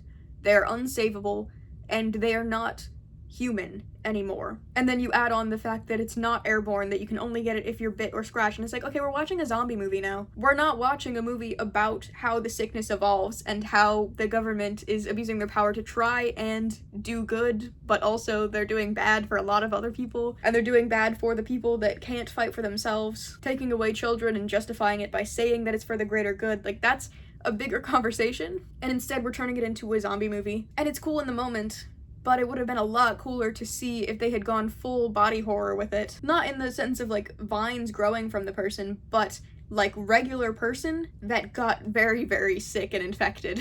I don't want to see somebody that's growing extra parts as the scary thing. I want the scary thing to be that they are falling apart. You know what I mean? I hope that doesn't come off as incredibly insensitive. I just feel like it takes away a lot of the impact when you're trying so hard to make it a scary movie rather than, I mean, really leaning into what the book is all about, because the book is so heavy on the body horror elements of things. People without eyes or without noses, or watching your friend scream and you can't hear them. Like, that stuff is horrifying, and I feel like it takes away from all of that when you just turn it into a big zombie movie. But I guess that works okay too. They're running through the underneath, and they're being chased by all these cranks, and the path that they're running actually leads directly to outside, to this giant, like, cavern of buildings that have fallen over, and there's one that's leaning over it like a giant bridge, but it's obviously not stable. They end up climbing up onto it, and Brenda falls onto a window, and that's kind of the iconic scene where she's on this window that's facing the ground that they would be falling onto, and she's trying to get up, but the glass is breaking, and then a crank falls on the glass, and it's this big dramatic thing of trying not to fall, trying to save each other, whatever. I'm not interested in Brenda and Thomas, unfortunately. The whole thing is forced and weird, and very much 2010 YA, so it works for the time, but I don't care for it at all. While all of this is happening, while they're on the window and they're trying to not fall to their deaths, Brenda's leg does get bit, and she gets infected. And it's like the scene of them in this building trying not to fall. It is cool and it is memorable, but you know what else is memorable is a guy with no nose trying to steal theirs. So you pick the vibe, I guess. They obviously don't fall to their deaths, and they survive, and they make it to more of a lively city area. At this point, things start to split off quite a bit, to the point where I don't actually know how I'm going to go back and forth, because we kind of skip a lot. And a lot of things change here, and that's why I'm scared to talk about the Death Cure, because it is so unimaginably different. I might as well just give you a summary of both individually, or alternatively, I will just tell you to watch and read it yourself. Things start to split off so drastically here. So, in the book, they make it through the underneath, Thomas demands they go up, and then they get to the city. They end up in like an abandoned truck in an alleyway to sleep, and Brenda explains a little bit about the world and just how things are and why they are the way that they are and everything like that. How Wicked managed to slow the flare and where they are right now. Apparently they're somewhere in Mexico, and how there's this drug called the Bliss that can slow your mind down, because at the end of the day the flare is a mind disease. It's not like a physical infection so much as it is eating away at your brain. So if you take a drug that slows down your brain function, you can hold off the sickness, and the whole time you feel awesome. You feel like you're floating. A lot of people who are able to afford that drug or are able to obtain it would prefer that over just going crazy. When Thomas dreams that night, he is thinking about when he and Teresa were added as part of the variables. And he starts to realize that he and Teresa and Eris and, you know, they may not have been so much to blame for the trials. At the end of the day, they were just kids that are being incorporated into this much bigger thing. It's not like they should personally be feeling guilty, because sure, they watched their friends in the trials, but what could they have done? They were still kids. There's only so much they could have done. And then when he wakes up, he's looking at the wall outside of the truck, and the wall of the city says, "Thomas, you're the real leader." Brenda reveals that actually that sign is up all around the city, and has been. It's printed up all around the city the same way that in the maze it said World and Catastrophe Kill Zone Experiment Department, like up on the walls of the maze, printed the same way in the city. Thomas, you're the real leader. And Brenda and Jorge both have seen these signs and both knew that he is you know, probably that Thomas, and they chose not to say anything to him. They're gonna get up and go try to find the guys, but they hear music and they end up getting threatened and then pulled into a crank party, where the cranks greet him by name because they were watching how he reacted when he saw that sign, and they were like, oh, you're probably Thomas then. You know, the way you reacted, you're probably that guy. That's why you're reacting so strongly, is because that's you. Brenda and Thomas are drugged, and Brenda tries to go in for a kiss, calls him Tom, even though he doesn't want to be called Tom by anybody besides Teresa, and he says, you could never be her, and then goes dark. Brutal rejection, but also, she shouldn't have been pushing so hard, because he very clearly had said no in the past. When he wakes up, he is taped down in a chair. Brenda is also taped up in a corner, and the three main cranks that had dragged them into the party are questioning him. Where did he come from? Why is he so special, right? Why is his name all over the city? He tells them everything. He has nothing to lose at this point, so he's completely upfront about where he came from and how he got there and the flat trans and, you know, all of this stuff.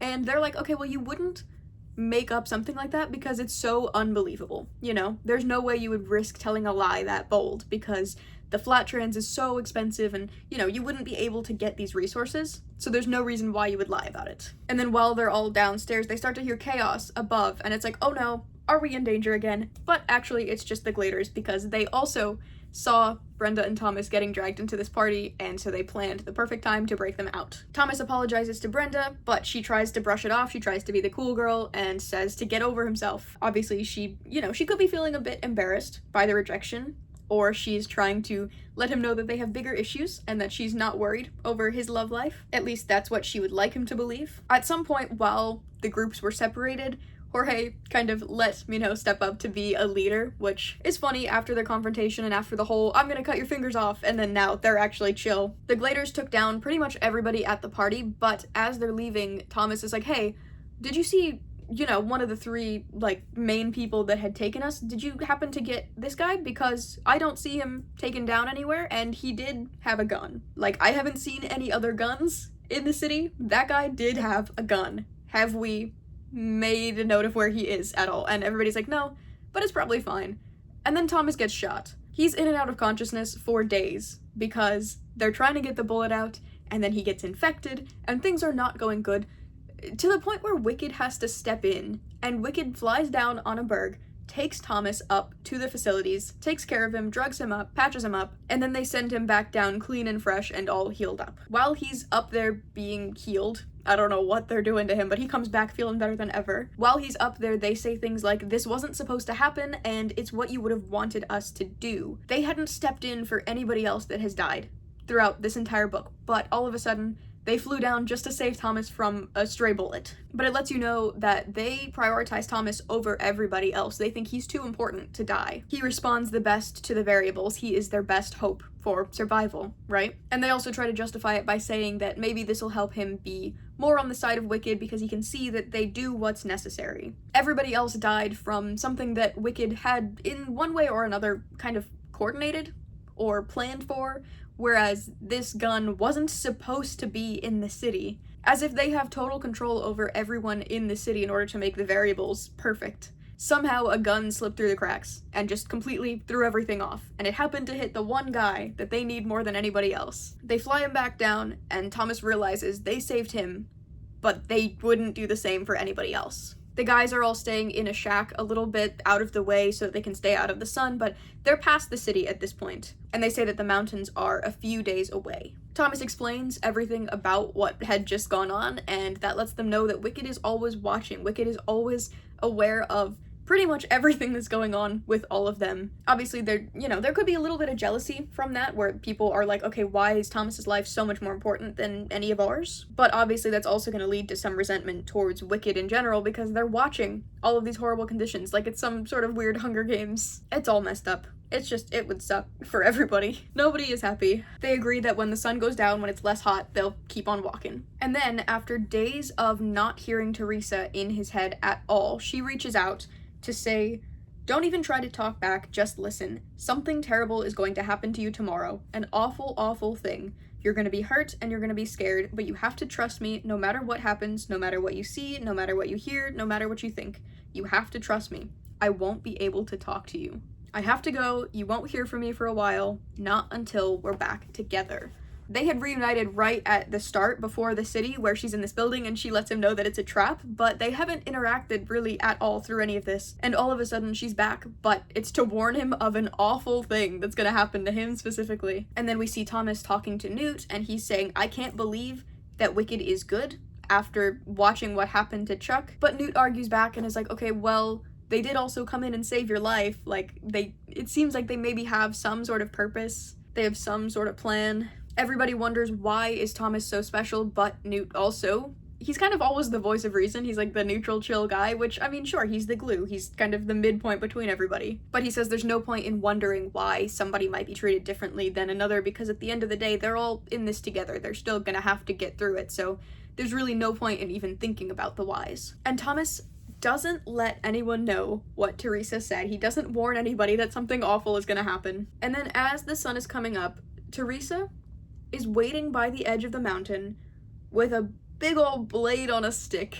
She has 20-ish girls around her with weapons. These are the girls from Eris's maze, and it's obviously referencing his tattoo, Thomas's tattoo, the person that's gonna be killed by Group B. And here is Group B, and they are armed. Teresa is aggressive, she is angry, and she demands that Thomas and everybody else shut up. She hits him with the spear when he tries to talk. He's obviously trying to reason with her and being like, hey, Teresa, like, you know us, what's going on here? But she is having none of it. She just doesn't sound like herself here. She very much feels like she's putting on a role. But the people in Maze B have to take Thomas captive. So they put a bag over his head and they drag him away. And they say, nobody from this maze follow us. None of the Gladers, you can't follow us or else we'll, hurt you or hurt Thomas or whatever. They toss him in this bag and they're dragging him up the mountain. But Teresa leans in and says, you have to trust me. And it's this constant back and forth for Thomas where he doesn't know who to believe at this point, because obviously Teresa is not acting like herself. But also, what if when she's saying to trust her, and what if when she's, trying to seem like her usual self, what if that's also something that's being manipulated? Don't trust anything that you see or hear, or, that could go both ways. In the movie, Brenda and Thomas are walking through the city, which is full of totally normal people that are not sick. The city is, for the most part, functional. And that's very frustrating because it's supposed to be this whole place full of devastation where everybody is sick or on the verge of being too far gone, where there's no hope, and if you're in the area, you're already infected and it's too late and you're only gonna get worse. And instead, it's a lot of people living normal life. They're like vendors on the side of the road. Like, yes, it's kind of sandy, but that's about it. That is the level of their hardship. They're out during the day in the sun like it's nothing. Like, there is just no impact from any of what the whole story is supposed to be about. It's so frustrating. But they walk and they find a party and they're looking for this guy named Marcus who is supposed to know something about the right arm or Jorge or, something about where they're trying to get to. The guy outside the party says that if they want to get in, maybe their friends are in there, but first they have to take a drink of what he has as the price of admission. And in the book, I think Thomas goes first and he coughs and he makes a big scene, and then Brenda drinks it like it's nothing. In the movie, Brenda goes first and she coughs and acts like it's a big deal. And it's like, no, Brenda's tougher than that. Come on, give her some credit. Me when I'm having the worst time. Oh, this sucks. This is the last section. I gotta take a break. They split up at this party in search of their friends, but they obviously just drank something. They're a little out of it. The party doesn't seem to be full of cranks. People are just normal and having a party, and there's even a place off in the corner in a separate room where they have a crank chained up and they're like toying, fighting with him just for fun. Like, the energy is very weird where they're not treating the sick people as being sick. They're treating them as pets or as playthings. It's just so odd. In the book, they're all equally afraid because that's a fate that they're all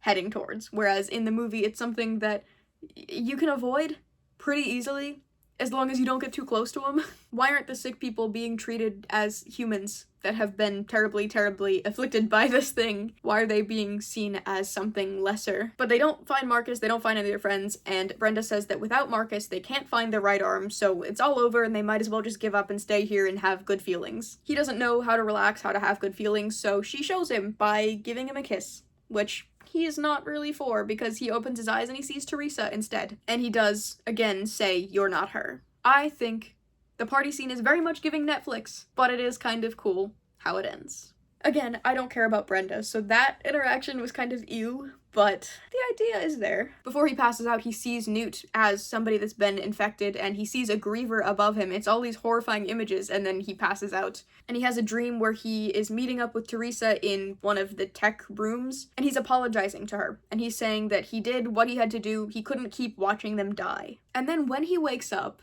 he is, I don't know, in like an apartment or something. He's back with all of his friends, and Jorge is beating up the owner of the party, who actually is Marcus, and he was just being a little trickster. And Marcus explains that Wicked wants people that are immune, so he lures them into the party and then, like, sells them back to Wicked. But he does know about the right arm, and he confirms that they are staying somewhere up in the mountains. So the Gladers steal-ish his car, and they have a nice little road trip up to the mountains. And that is where I'm going to end today, because I am suffering. The evil bugs got to me. I'll finish this in a second.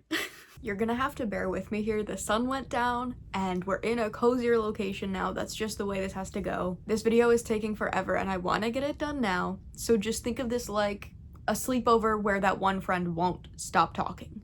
That's the vibe right now, okay? You're gonna hear this one way or another. So, welcome to the nighttime portion of this video, I guess. And we're starting off in the mountains. So like I said, in the book, the girls from Maze B are all dragging Thomas up into the mountain. Teresa leans in and says, hey, like, they're gonna kind of rough you up, but you gotta trust me still. She's still playing the role of this big evil, I hate Thomas, but when she's talking to just him, she's saying, hey, actually, you gotta trust me, like, I'm gonna work this out for us. But then all the girls in Group B think that she's just really mean and evil and hates him. They're trying to pull him uphill, dragging him up on the ground, and he's like, hey, by the way, guys, like, you are having a difficult time even just pulling me, so why not just let me walk normally? Like, we're making this harder for all of us. But they say, no, we were given instructions. We have to carry you like this. We have to drag you up until we're out of sight from Group A, until we're over this part of the mountain. And Teresa also is talking to the other girls and says it doesn't matter at this point if Thomas knows our plan, because at the end of this, we're gonna kill him anyways. So, like, we can let him in on what's happening because it just doesn't matter. And again, it's like, you don't know how much of this you can trust when it's coming from her, because it's like, okay, are we letting Thomas into the plan so that he can be aware of when he can escape or something like that? Or are you actually, for real, letting him in on the plan because you know he's gonna die? And Teresa vaguely says that they're gonna kill Thomas for what he did to her, but they never specify what it is that he did. There's just something that occurred that made Teresa hate Thomas, and they're gonna kill him for revenge. So they get up to the camp up in the mountains where they've been staying, and these two main girls from Group B, their names are Sonia and Harriet, and they talk to Thomas separately, and they say that their only task that they were given to be given the cure is they have to kill Thomas. While Group A was given the task of traveling 200 miles and going across the desert and getting across the city and finding the safe haven over the mountains. All the girls have to do is kill Thomas. That is their one and only task, and then they're safe. And they're talking to him, and he's trying to convince them why he should be alive, why they shouldn't actually follow through. And Sonia and Harriet ask, they say, do you want to die, or do you want all of us to die? Because if we don't kill you, then all of us are gonna die. But if we do kill you, we can all get the cure and survive. Like, it's all of us or one of you. But Thomas, he big brains it. He thinks about it, and he's like, well, actually, I think the whole thing is a test. And I think, really, you shouldn't kill me. And maybe that's what they want you to do. And the girls are on board with that. They're like, yeah, honestly, it's kind of weird that the only task was to kill you, so let's kind of chill out for a second. Let's maybe be on the same team. Maybe there is something bigger that comes from straying from exactly what they were told to do, right? And he ends up talking with, I think, all of the other girls, except for Teresa, who's away, because they say, hey, by the way, Teresa is not going to be on board with this. Teresa is for sure wanting to get rid of you. So if we're going to come up with a plan, we have to do it before she gets back. And the girls do eventually agree that Thomas should get to live, and everybody's, like, chill with that, except for Teresa, who walks away, and then you don't see her for a while. She's just so mad that they betrayed the plan, she can't even take it, and she leaves. And then while they're talking about this, they also reveal that when Thomas and Teresa had met in that little building at the start, that Teresa had been controlled when she was being more personal with Thomas, and when she kissed him at the building, that was her being controlled. She didn't want to kiss him. So now he's feeling double betrayed. He has no clue what she was doing, when it was real or when it was manipulated by Wicked. He doesn't know the truth. with her at all. He feels completely and totally betrayed because up until this point he was hopeful that maybe she was still trying to fight through what Wicked is trying to do, and she's still trying to say, hey, you can trust me, hey, we're still in this together, you know, I still know you, everything like that. And all of a sudden these girls are revealing that no, she didn't want to do that at all and she despises you. So he has no clue what to believe. The girls decide they're just gonna head off towards the safe haven with Thomas. The group was a little bit worried because they're at the top of the mountain looking down over the land and they don't see a safe haven anywhere. It's just miles of empty land in front of them, so they don't really know what they're heading for. And then as they're walking, Teresa kind of shows up behind the group, calls Thomas's attention and says, hey, you gotta come here, we gotta have a little chat. So Teresa and Thomas split off from Group B. I don't think anybody from the group notices that he slips away. And then while he's with Teresa, Eris shows up, and they are little tricksters. Teresa reveals that not only had she been communicating with Eris throughout all of this, she has known him and has been communicating with him in her head since the Glade, since the beginning of this story. And they play up this whole thing about how they're actually the romance. This is my third time reading the book, and I was still just as shocked when I saw that Eris was in on this whole thing and that, you know, he's paired up with Teresa. I forget that every single time. What a cool twist to add. Teresa and Eris threaten him with a blade. They take him over to this cave. They play up their romance. Teresa and Eris kiss, which is ew. Gross. Kissing. And Thomas notices that the back of the cave has a green glowing rectangle, whatever that could mean.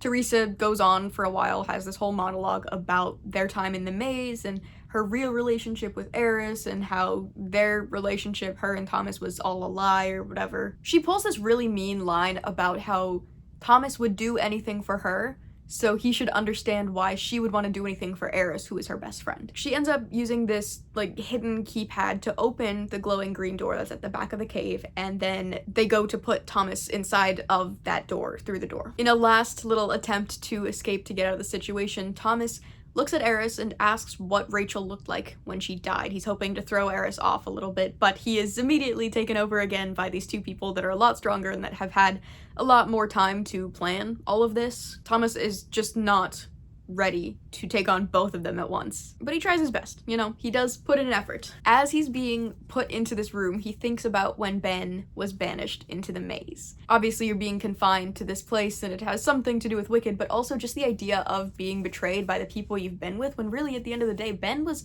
right, kind of. He, you know, he freaked out because he knew Thomas and because Thomas was responsible, and they were like, okay, but you can't act out like this. And it's like, no, but really, he was onto something. And he was kind of hoping he would be backed by the other Gladers, and instead they banished him into the maze. So now for Thomas to be betrayed by Teresa and Eris, who not only were they in the mazes, but they are also kind of the creators. They should all be more on the same team than anybody else, and instead those are the two people that are captured. I just think it's really cool. The last thing Teresa says is, "I'm sorry, Tom, but thanks for being our sacrifice," and then they close the door on him. So at this point, Thomas is just kind of completely given up because he had been trusting her, that she was telling the truth, and that really this whole mean person act was just an act, and that at the end of the day they're still in this together. But now, separately from everybody else, away from Group B, she's still being mean, and she's still setting him up and locking him in this room and having this whole romance with Eris that hadn't been mentioned before. And it's like, okay, maybe this is the real her.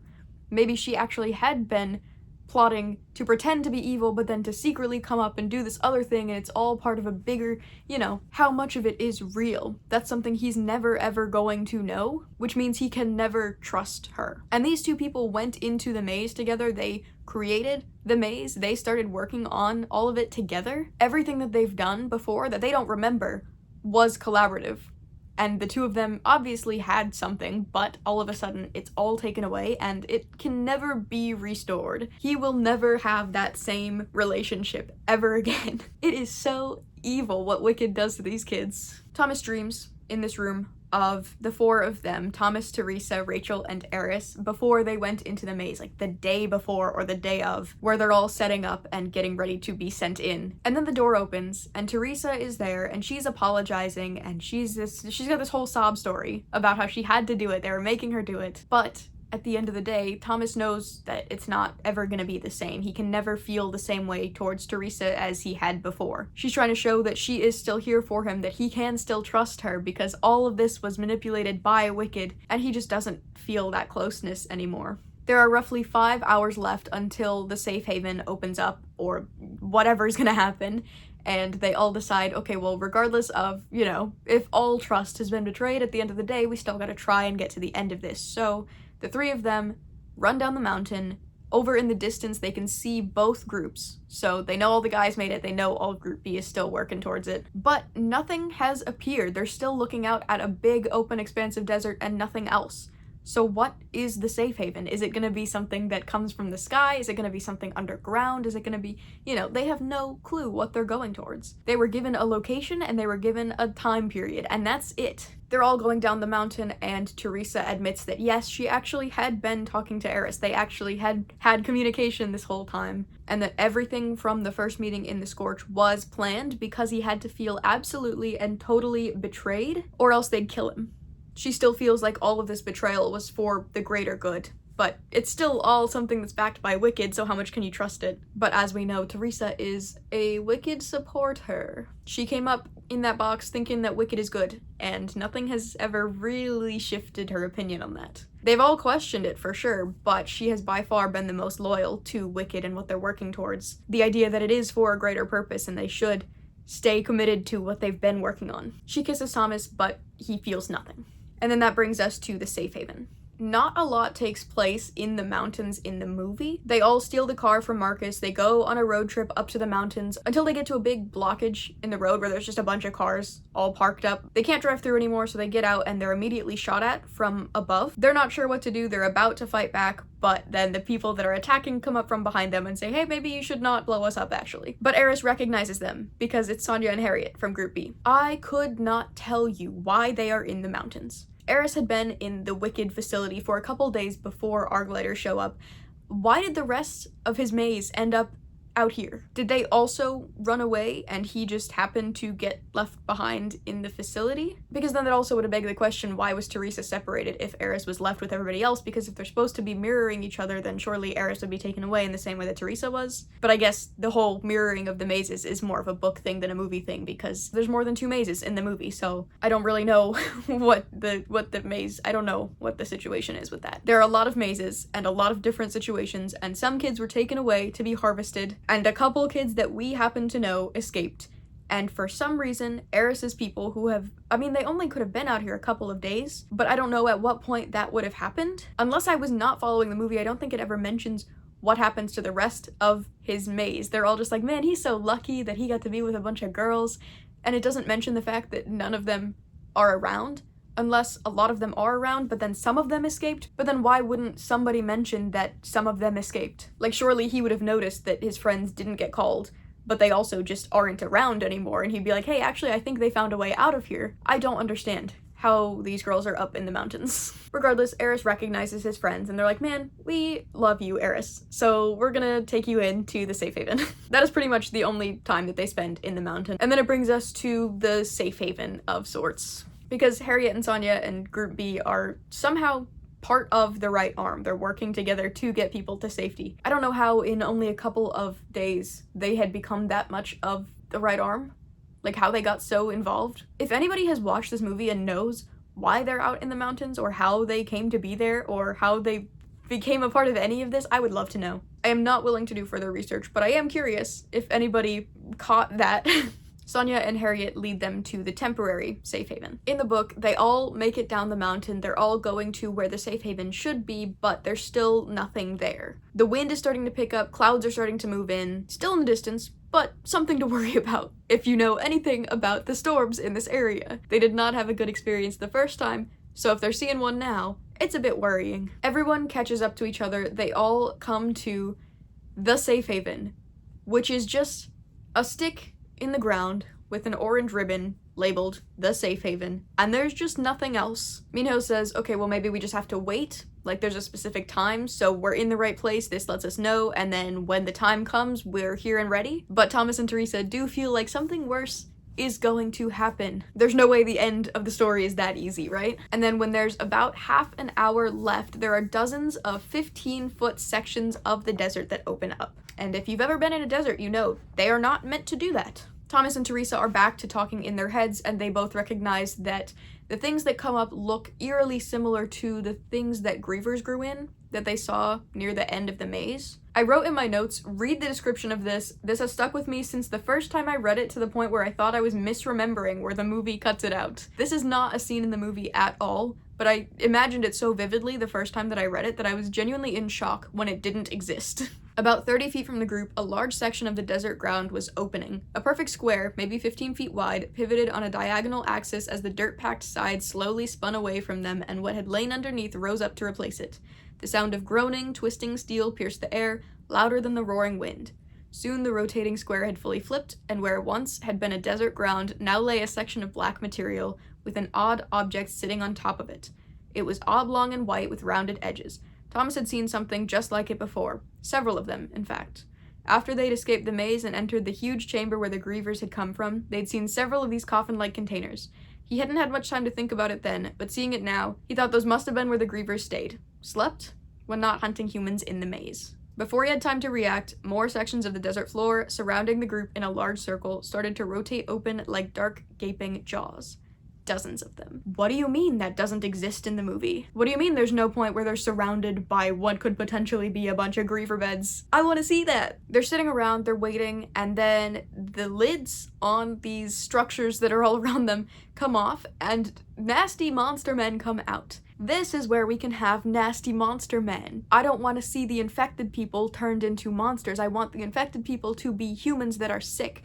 I want Wicked's creations to be monsters, because that is what they're supposed to be. The people that got sick are not the monsters in the story. The people at Wicked aren't even the monsters in the story. It's the things that they're willing to do. The things that they're creating to cause the most harm in order to achieve this greater thing. They lose themselves in what they're trying to do. That's the monster. Don't make the people the monsters. But there's roughly one of these monsters per glader, so they go to attack. Everybody pairs off with their own enemy, and these monsters come out with glowing orbs on their bodies. And as they're fighting, Thomas starts to realize that if you hit the orb, that's kind of like draining a little bit of its life. So if you can take out all of these orbs, then you've defeated the monster. But otherwise, they're pretty difficult to damage. And also, as this fight is going on, the storm has made it to them. And that is not good, because now the wind's picking up, and it's lightning everywhere again. So it's a bit chaotic. People are starting to realize how to take down the monsters, and then Thomas and Teresa in their heads agree that it would be safest to avoid the lightning by hiding in one of those coffin things that the monsters came out of, using that as protection from the elements. And they want to tell everybody and say, hey, here's the plan, but there's just not enough time. They have to get themselves to safety, and they have to trust that everybody else is smart enough and resourceful enough to figure it out on their own, basically. It's kind of every man for himself, but at this point, there are only so many people left, and most of them have had experience and can probably figure out how to survive. You just have to hope that they can all make it. So Thomas and Teresa are in one container, but then Jorge and Brenda are also in the container because they're all just trying to be alive at this point. But man, what an awkward situation. Lightning starts to break down the lid of the coffin, and they're kind of worried that they're not going to make it because at this point they're minutes away from when they were told to be at the safe haven. But they don't know if they can make it to that time because the lid is about to break, and then if they get struck, it's over. But they start to hear a noise, and Thomas says, okay, well, I gotta take a peek. I gotta look. Like, what if we stay in here and we hide, and then we completely miss the thing that we're supposed to see? So I have to at least take a look at what that noise could be, because what if it's something that's gonna save us? So he opens up the coffin and he takes a look around, and a Berg is flying in. A big old ship is coming right at him. They realize that they're gonna have to make a run for it to get to the ship, and they have to run past some of the monsters that are still surviving, but they brute force through it, and at this point Thomas feels no fear at all. He just kind of wants to get out of the situation. They have been through so much at this point, they all just want it to be over. So they're just going. This is the second book where Thomas is described to have attacked a monster by kicking it with both legs, and I'm imagining like I wish they would show that because I think that's such a cool way to attack. It's so impractical and I can't imagine doing that for real. I don't know if I'm just imagining it poorly or Thomas is such a fighter. As they're running towards the Berg, it starts to fly away and they all have to help each other pile up onto it. There's a little detail of, you know, looking at Newt and making sure that he's keeping up with them because he has a limp, which I will say in the last video, I think I mentioned that was from him being a runner and trying to get away from grievers. I have since looked into it, And I don't know if it had anything to do with grievers. From what I could see, Newt was actually trying to climb the walls, and then he realized there's just no point to any of it, and he tried to jump. No clue if a griever had anything to do with that, so my bad for saying that. But man, I love that character a lot. But it's very sweet that in this moment where so much is going on, there's the thunder, and there's the monsters, and there's the Berg, and the friends are still looking out for each other. But they do all get up onto the ship, except when they get there, the door doesn't close completely. The guard that's up on the ship talks to Thomas and is like, hey, who are these two strangers that you brought with? They are not part of this. And Thomas says, oh, this is Brenda and Jorge. They help us get through all of this. We wouldn't have been able to get here without them. Therefore, they must be with us now. So basically, you have to give them the cure because I said so. And the guard says, okay, well, that isn't how any of this works, actually. And he says, okay, you can keep one, but only one. And he tells Thomas to decide between Brenda and Jorge. So Thomas thinks about it real long, real hard, and he decides, okay, this is gonna be another trick. This is another test. So they're gonna take whatever I say and they're gonna do the opposite. So he tells them to kill Brenda. Throw Brenda off the Berg in hopes that they're actually going to kill Jorge, which is not nice to read either. Because he says, okay, kill Brenda. And it's like, okay, I guess he doesn't care about Brenda. He has Teresa. They have this whole drama. It's like, okay, fine, sure. That's an option that he picks. But then to read his reasoning, and his reasoning doesn't mention that they would have to kill Jorge. It is just a matter of, oh, well, I thought they would save Brenda. Like, he doesn't even mention that the consequence would be that Jorge would die, which also, Brenda probably wouldn't forgive him for that because either she would have to go on knowing that he did pick her to die, and then she would feel totally betrayed, or he would have to explain his thought process and say, oh, actually, well, I wanted them to kill Jorge, so I said that because I knew they'd get him. Then she would also feel like, okay, well, I don't want to live in a world without him, and like, you let him die and all this stuff. So either way, weird choice on Thomas's part for sure. But Thomas ends up fighting back before they can throw Brenda over the edge, and Teresa is actually the one to pull Brenda up. So I guess they have this temporary alliance. And then the wicked guy is like, okay, yeah, this is chill, actually. The trials are over. Welcome. You're safe now. My name is David. He says they're safe, they're gonna be cured, and he just wants them to listen because they'll understand once they know everything. So I guess it's suggesting they're gonna get all the information, they're gonna get the full story now. And it's like, they don't know what to believe because that's what they were told at the end of the maze too. When they were taken to this place, they were given food, they were given clean clothes, and then the next day the trial started all over again. So now they're up on this Berg and they're told, okay, you're safe, you're cured, you're gonna know everything, it's all gonna be fine.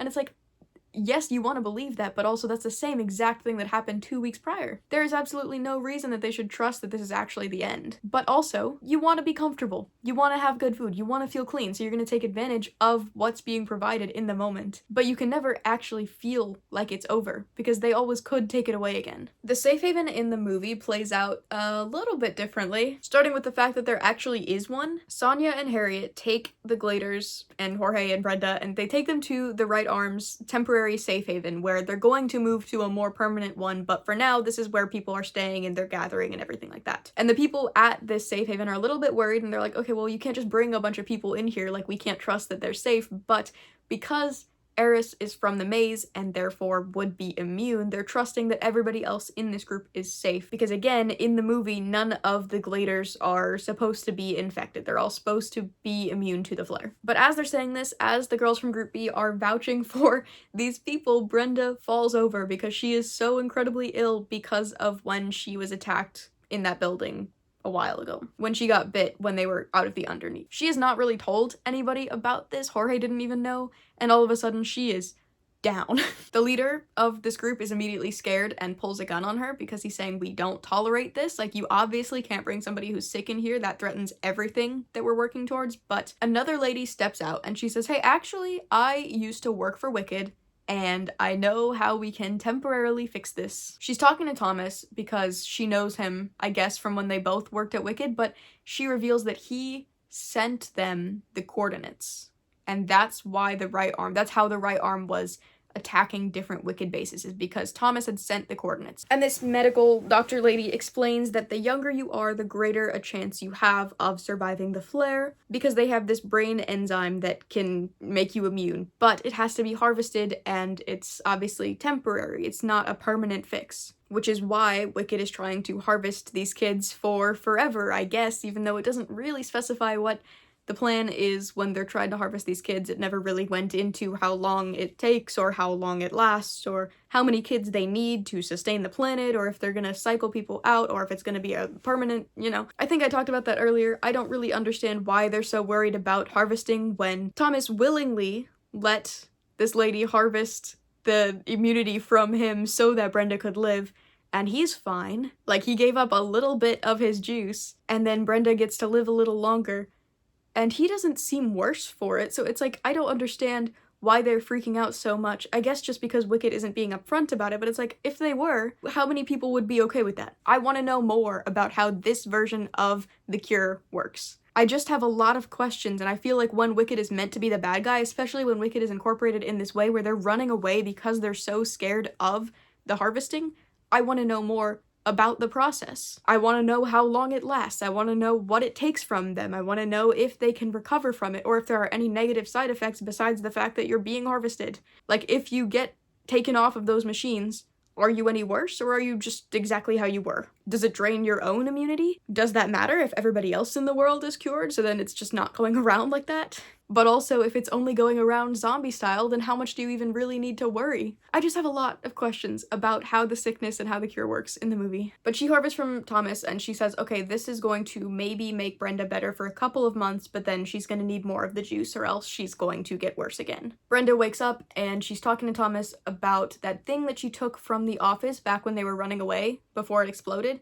And she says, oh yeah, it was a picture of my brother. His name was George, which is the name of one of the earlier members of the maze. So it's possible that her brother was taken to the maze because she says that the brother was special, but she wasn't. So it's like, okay, maybe the brother was something that they needed in the maze, but she didn't qualify. And that's not something that's mentioned in the book at all, her even having a brother, so it could be a reference to another character from long ago in the maze, or it could be nothing, right? But it'd be a cool detail to add if that is what it is. And then there's a really cute scene where the main four characters, Thomas, Minho, Newt, and Frypan, are all sitting up on this cliff and they're all looking out over the safe haven.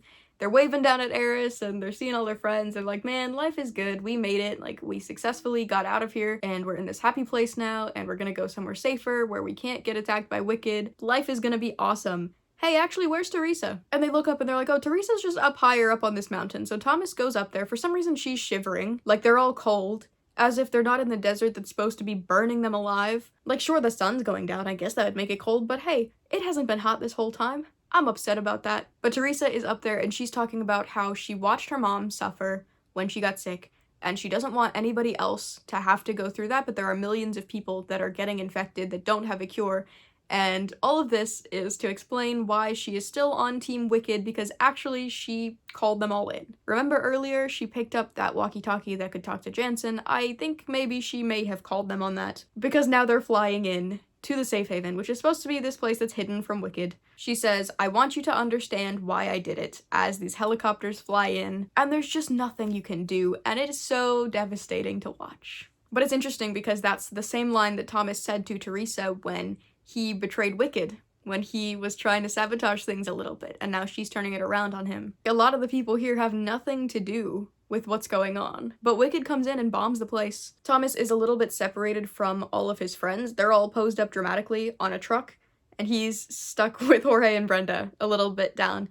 So then when the truck gets electrocuted or something, I don't know, they all got guns again, but everybody gets taken down, and Thomas wants to go help his friends, but Jorge is a voice of reason and says, hey, you can't go over there. There's literally nothing you can do. It's best if you save yourself. You can get out of here. They're distracted. They're not going to see you if you leave. Thomas tells Brenda and Jorge that they have to leave, but that he can't leave his friends behind. But then he sees Jorge's bag and he has this idea of what he could possibly do. Which, by the way, Jorge's bag has explosives in it. That's what they're gonna use back when they first interacted with Sonia and Harriet up on the mountain. They were gonna try and blow up the attackers before they were found. So Wicked has caught pretty much everybody. Somehow, Thomas, Jorge, and Brenda evaded them by hiding behind a box.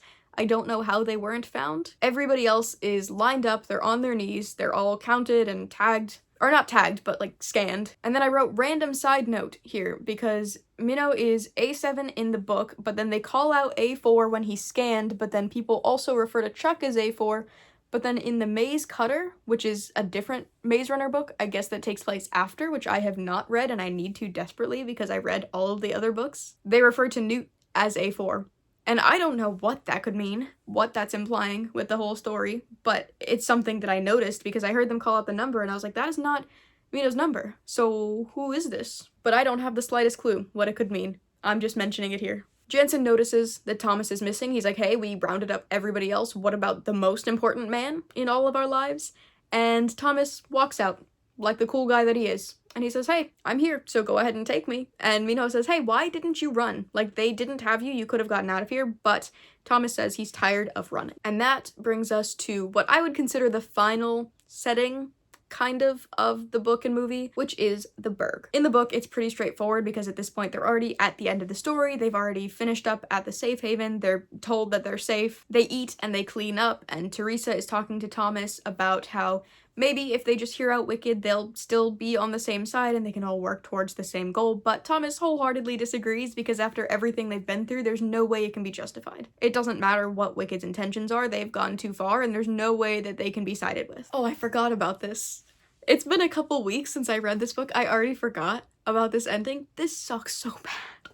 This book ends with Thomas waking up in a room that is pure white, and Teresa says he's going to understand more, but the voice isn't quite right because actually it's Brenda talking in his head. She says in his head that things are about to get bad for him. This guy cannot catch a break. He wakes up somehow back in a box. He's in a completely plain room. His clothes are completely white. He's back where he started again. He reaches out in his head, but Teresa, Brenda, Eris, nobody responds to him. But he's done freaking out. He's done running. He just kind of accepts that this is the way it is and he goes back to sleep. And Teresa in his head reaches out to say, hey, actually, Thomas, it's been a couple of days and you've been separated from the rest of us. They told us that you're not doing well. Like, I guess they were promised the cure, but Thomas is too far gone and can't be saved or something like that. But again, Thomas's trust is completely broken throughout this entire book. He has no clue what to believe at this point, so he asks Teresa to stop talking to him. And the last thing she says before she goes quiet is, Wicked is good. And then again, we get the epilogue from Ava Page. She says, some events have gone in a direction we didn't foresee. Not everything is ideal, but we've made progress. The lives of so many people rest in the hands of so few. We still have the candidates we need. The final piece will be found and put into place. The future of the human race outweighs all. Every death and every sacrifice are well worth the ultimate outcome. The psychs are deliberating now. When they say it's time, we'll remove the swipe and tell our remaining subjects if they are or are not immune to the flare. This entire book is based on the idea that they were told they all have the flare. They all are infected, and if they don't make it to the end, they are going to die. That if they do not receive a cure from Wicked, they are going to get worse, and there's nothing else that can be done besides going through these trials. And now, on the last page of the book, it's revealing that actually some of them are immune, and some of them are not. In the movie, it's implied that everybody is immune. In the book, it's implied that nobody is immune, that they're all sick, that they're all infected. And this is a reveal that neither of those are true, that actually some people can get sick and other people cannot. And also, hey, remove the swipe, as in they're gonna get their memories back. This last book is so awesome.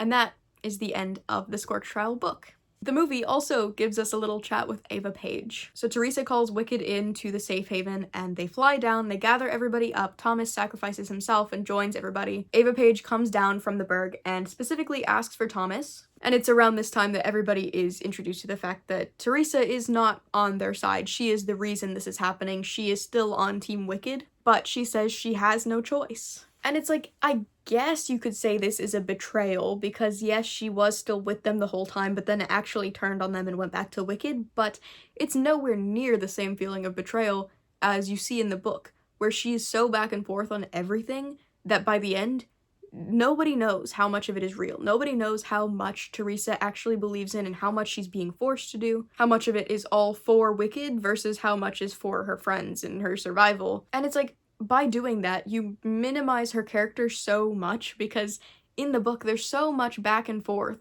where you want to trust her, you want to believe that she's good, but she is so adamant about the fact that if they knew everything, they would be on Wicked's side. But in the movie, she goes along with what they're doing for the most part, and it's like she was separated from them when they first got taken into the dorm area, when they were taken into the big facility at the start of the movie. why was Teresa separated? Why is she in this different room that they have to break her out from? Like, why is she so special to Wicked? And then at the end, when she turns and goes back to Wicked, it's like, okay, sure, I guess you could say that's a betrayal, but also, is it? Like, what has she really done for them? She's kind of just been a nothing burger character this entire movie, and now I'm supposed to care that she's still on Team Wicked. It sucks that she did that to them, but I don't feel anything for the character herself, you know? Like, she just has so little substance, and this is somehow supposed to carry it, and it's just not as dramatic as it would be if you had the whole back and forth where she's trying to mess with the group. And now I fear I'm gonna go on another little rant about something that's bothering me. I'm gonna read this from my notes because I've thought long and hard about it. I wrote that Paige says she's not a monster and that she has to find a cure, and they just in general seem a lot less evil in the movie because it's not so much about manipulation in order to get the perfect variables, it's a genuine desire to get a thing that's attainable. They have a cure. They know a way that they can cure people. And sure, it's not a permanent solution, but vaccines rarely are. You have to go back and you have to get booster shots, and you have to, you have to regularly check up on certain things. You can't immediately become immune to everything forever. And it's like, when I'm watching the movie, they have a cure. In the book, they're talking a lot about how if we keep doing this, if we find the ideal variables and the perfect candidate, then we might be able to find a cure. We just have to keep pushing. Whereas in the movie, they have a cure. They have something that can actively heal people, and they know how to harvest it.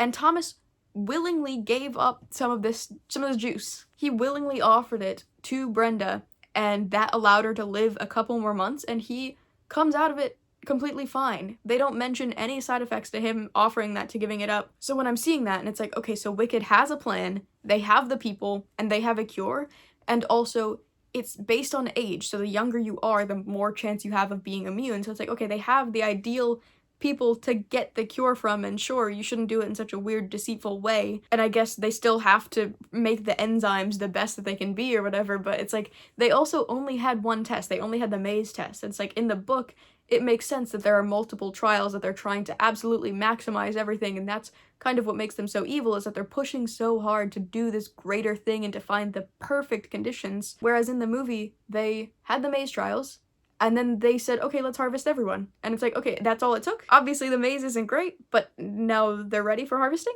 And they do the same thing with Gally, where he's talking about how he doesn't want to leave. He wants to stay in the maze where it's comfortable and familiar and whatever else, and it's like, okay, actually Gally kind of sounds reasonable. He doesn't sound so evil for no reason. Like, a lot of what Gally was saying, even when he's talking in the group meetings and everything, it was like, no, Gally actually makes sense. He's kind of the voice of reason here, and he's a leader, but he's not pushing his opinions so strongly. I just feel like they're painting the bad guys in such a way to where they just kind of make sense. They take away the evil somehow. Like, Wicked seems fairly reasonable with what they're doing because they have an attainable goal.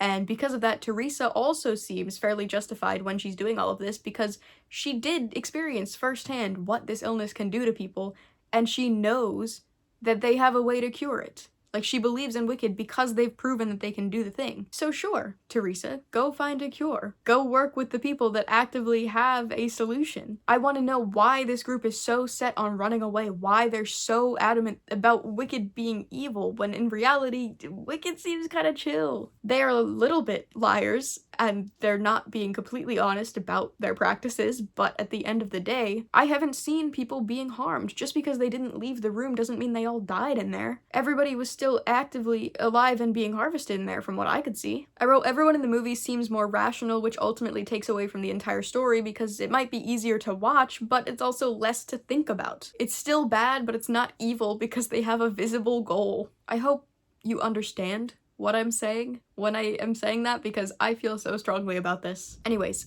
Mary, I think is her name, is the doctor that's at this camp, and she confronts Ava Page, and she's like, hey, you know, we're on different sides of this now. We used to be on the same team. We both used to work for Wicked, but now I'm here. But at least, you know, my conscience is clean and I feel good about this. I made the right decision stepping away from Wicked. And then Jansen promptly shoots her in the chest and kills her. And again, it's like this weird black and white evil where he is so quick to take her down for seemingly no reason. Like, just because she was talking to this other person and he didn't like that. And to me, it kind of felt like, you know, when Ava Page is talking and when she's trying to explain why they're doing all of this and why they need the kids and all of this stuff, I felt like Wicked is justified. I felt like that makes sense. She's doing something that makes sense right here. And then when it's immediately followed by this other guy that she's working with shooting and killing somebody who is just talking, like not even really saying anything, but just being like, yeah, I feel good about leaving Wicked, and then she gets shot and killed. It, to me, made it seem like, oh, they realize that Wicked sounds justified, so now they have to throw in something that's evil just to be evil, so that they can prove that actually Wicked is still bad, so that we as the viewers don't side with them too much. And it's like, no, I want a movie that's complicated. I want to have deeper feelings about this. I don't want it to be so black and white and just, oh, but look, they kill people, therefore they're bad. Oh, look, they made the maze and that must make them evil. Like, does it?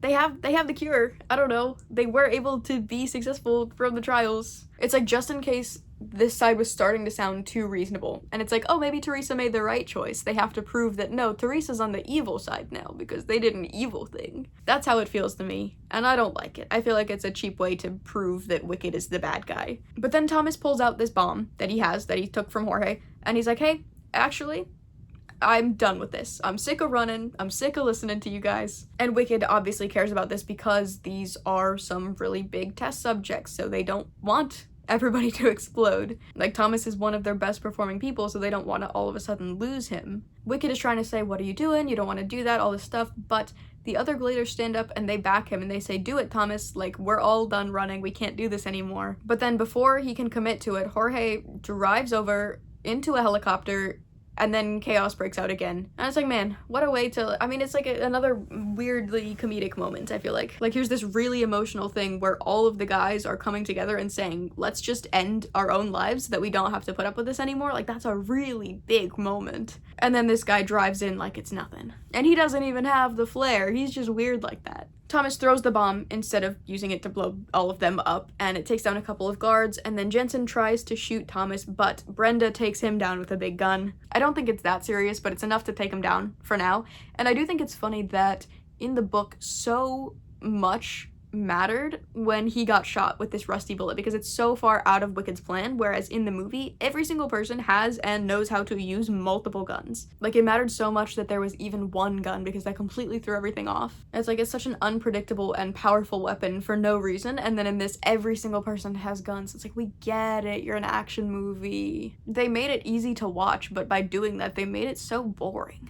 And it's like, it's kind of fine if you're watching it just as a movie on its own, but once you know everything that it could have been... Mino tries his very hardest to hold back guards, but he gets electrocuted, and he ends up being taken away on the Berg. Teresa's standing up there with Ava Page, and then Minno's just slumped over in the back. He is not doing well. And that leads us to the entire plot of the next movie. After all the dust settles, and we're back with all of the guys, they're like, okay, so what do we do now? Like, we lost our main man, we lost the safe haven, and the leader guy is like, okay, well, we just have to rebuild. We just have to start again. That's what we keep doing it until eventually we live. Like, we can't let this defeat us, you know? They're gonna go to the actual safe haven with the right arm, but Thomas says he's not gonna go because way back earlier at the start of the movie when they're first exploring that abandoned mall area, like the first building that they get into after they escape Wicked, Mino says, I don't want to be one of the people in there that Wicked has. Like, I don't ever want to be somebody that they have control of. So they kind of make this promise with each other that if that happens, he'll either save him or kill him before it happens, or, you know, whatever, something like that. Don't ever let them have control over me, type of thing. So Thomas says he promised not to leave him behind, so he has to go back into Wicked, and obviously everybody is immediately like, hey, that's a stupid idea. Like, they have infinitely more power. How are you ever going to get in there or save him or really do anything? But of course, Thomas is the main character, so he can do anything. Newt and Frypan are like, hey, we knew this guy a lot longer than you, and obviously we want to save him, but it's just not possible. There's just no way that we can do it. But Thomas, being the kind heart that he is, being the noble gentleman, says he's got to do something. He's got to try. And he has this final little monologue about how he not only is going to save Mino, but he wants to take down all of Wicked because he's just so over everything that they have done. He wants to be able to protect everybody, and the only way to do that is to take down the facility that's making a cure for the millions of people that are sick and die. I respect the effort but like, what then? Take down Wicked, and what then? Because again, in the movie, they mostly kind of have a cure figured out. In the book, it's a lot more hypothetical of, if we get the perfect variables, maybe something will happen, but in the movie, it's a very real thing that they're actively able to give to people. So sure, you can take down Wicked and say that they're all evil, but at the end of the day, you only had to go through the maze. You didn't even have to go through the Scorch trials. The Scorch trials didn't exist in the movie about the Scorch trials. So I get that they're evil, and I get that they let some people die, or something, except we don't even really see that in the movie in the same way as when Thomas gets shot and gets taken up, because then we know that Wicked's a part of it, but everything that happens in this movie is independent from the Wicked and the plan and everything like that. They ran away from Wicked. So you're telling me you're taking down this whole thing because they put you in the maze? Because nothing that happens in this movie is a reflection of Wicked at all, besides the fact that we know that they have a cure. I don't want to come out of this movie being on Team Wicked, but somehow they just make sense. The things that they're doing, like, are working.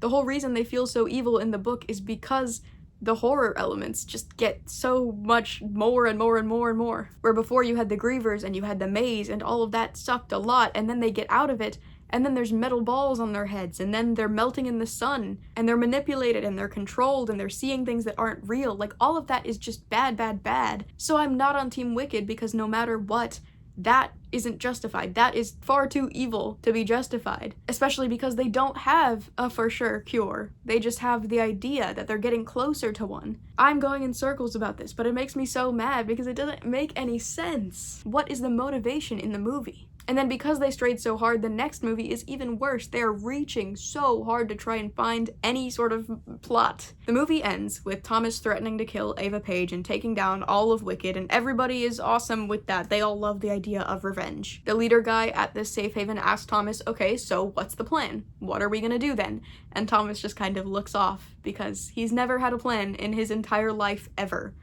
And that's the end of the movie. And that's the frustrating thing, is that I really, really like this book. I think this one is my favorite out of all of the Maze Runner books. I think it elevates the horror really well, and I think it expands the world really naturally. The way that the characters interact and how all of the relationships develop, and how you know that there's going to be a betrayal, but somehow you still feel it just as bad. And then you turn that into a movie that is so reliant on tropes and being kind of easy to consume. And it's like, sure, as a movie on its own, it's still fine, but look at this, read this. I am so serious. If you've only ever seen the movies, please read this. It tells such a different story, and it just kind of has more to say. I feel like there's just a lot more purpose, a lot more direction with the choices that are made in this storytelling. Whereas the movie is a lot of, okay, now they have to run again, and there has to be a cool jump scare here, and there has to be bombs and explosions. Like, that's all fine on the big screen,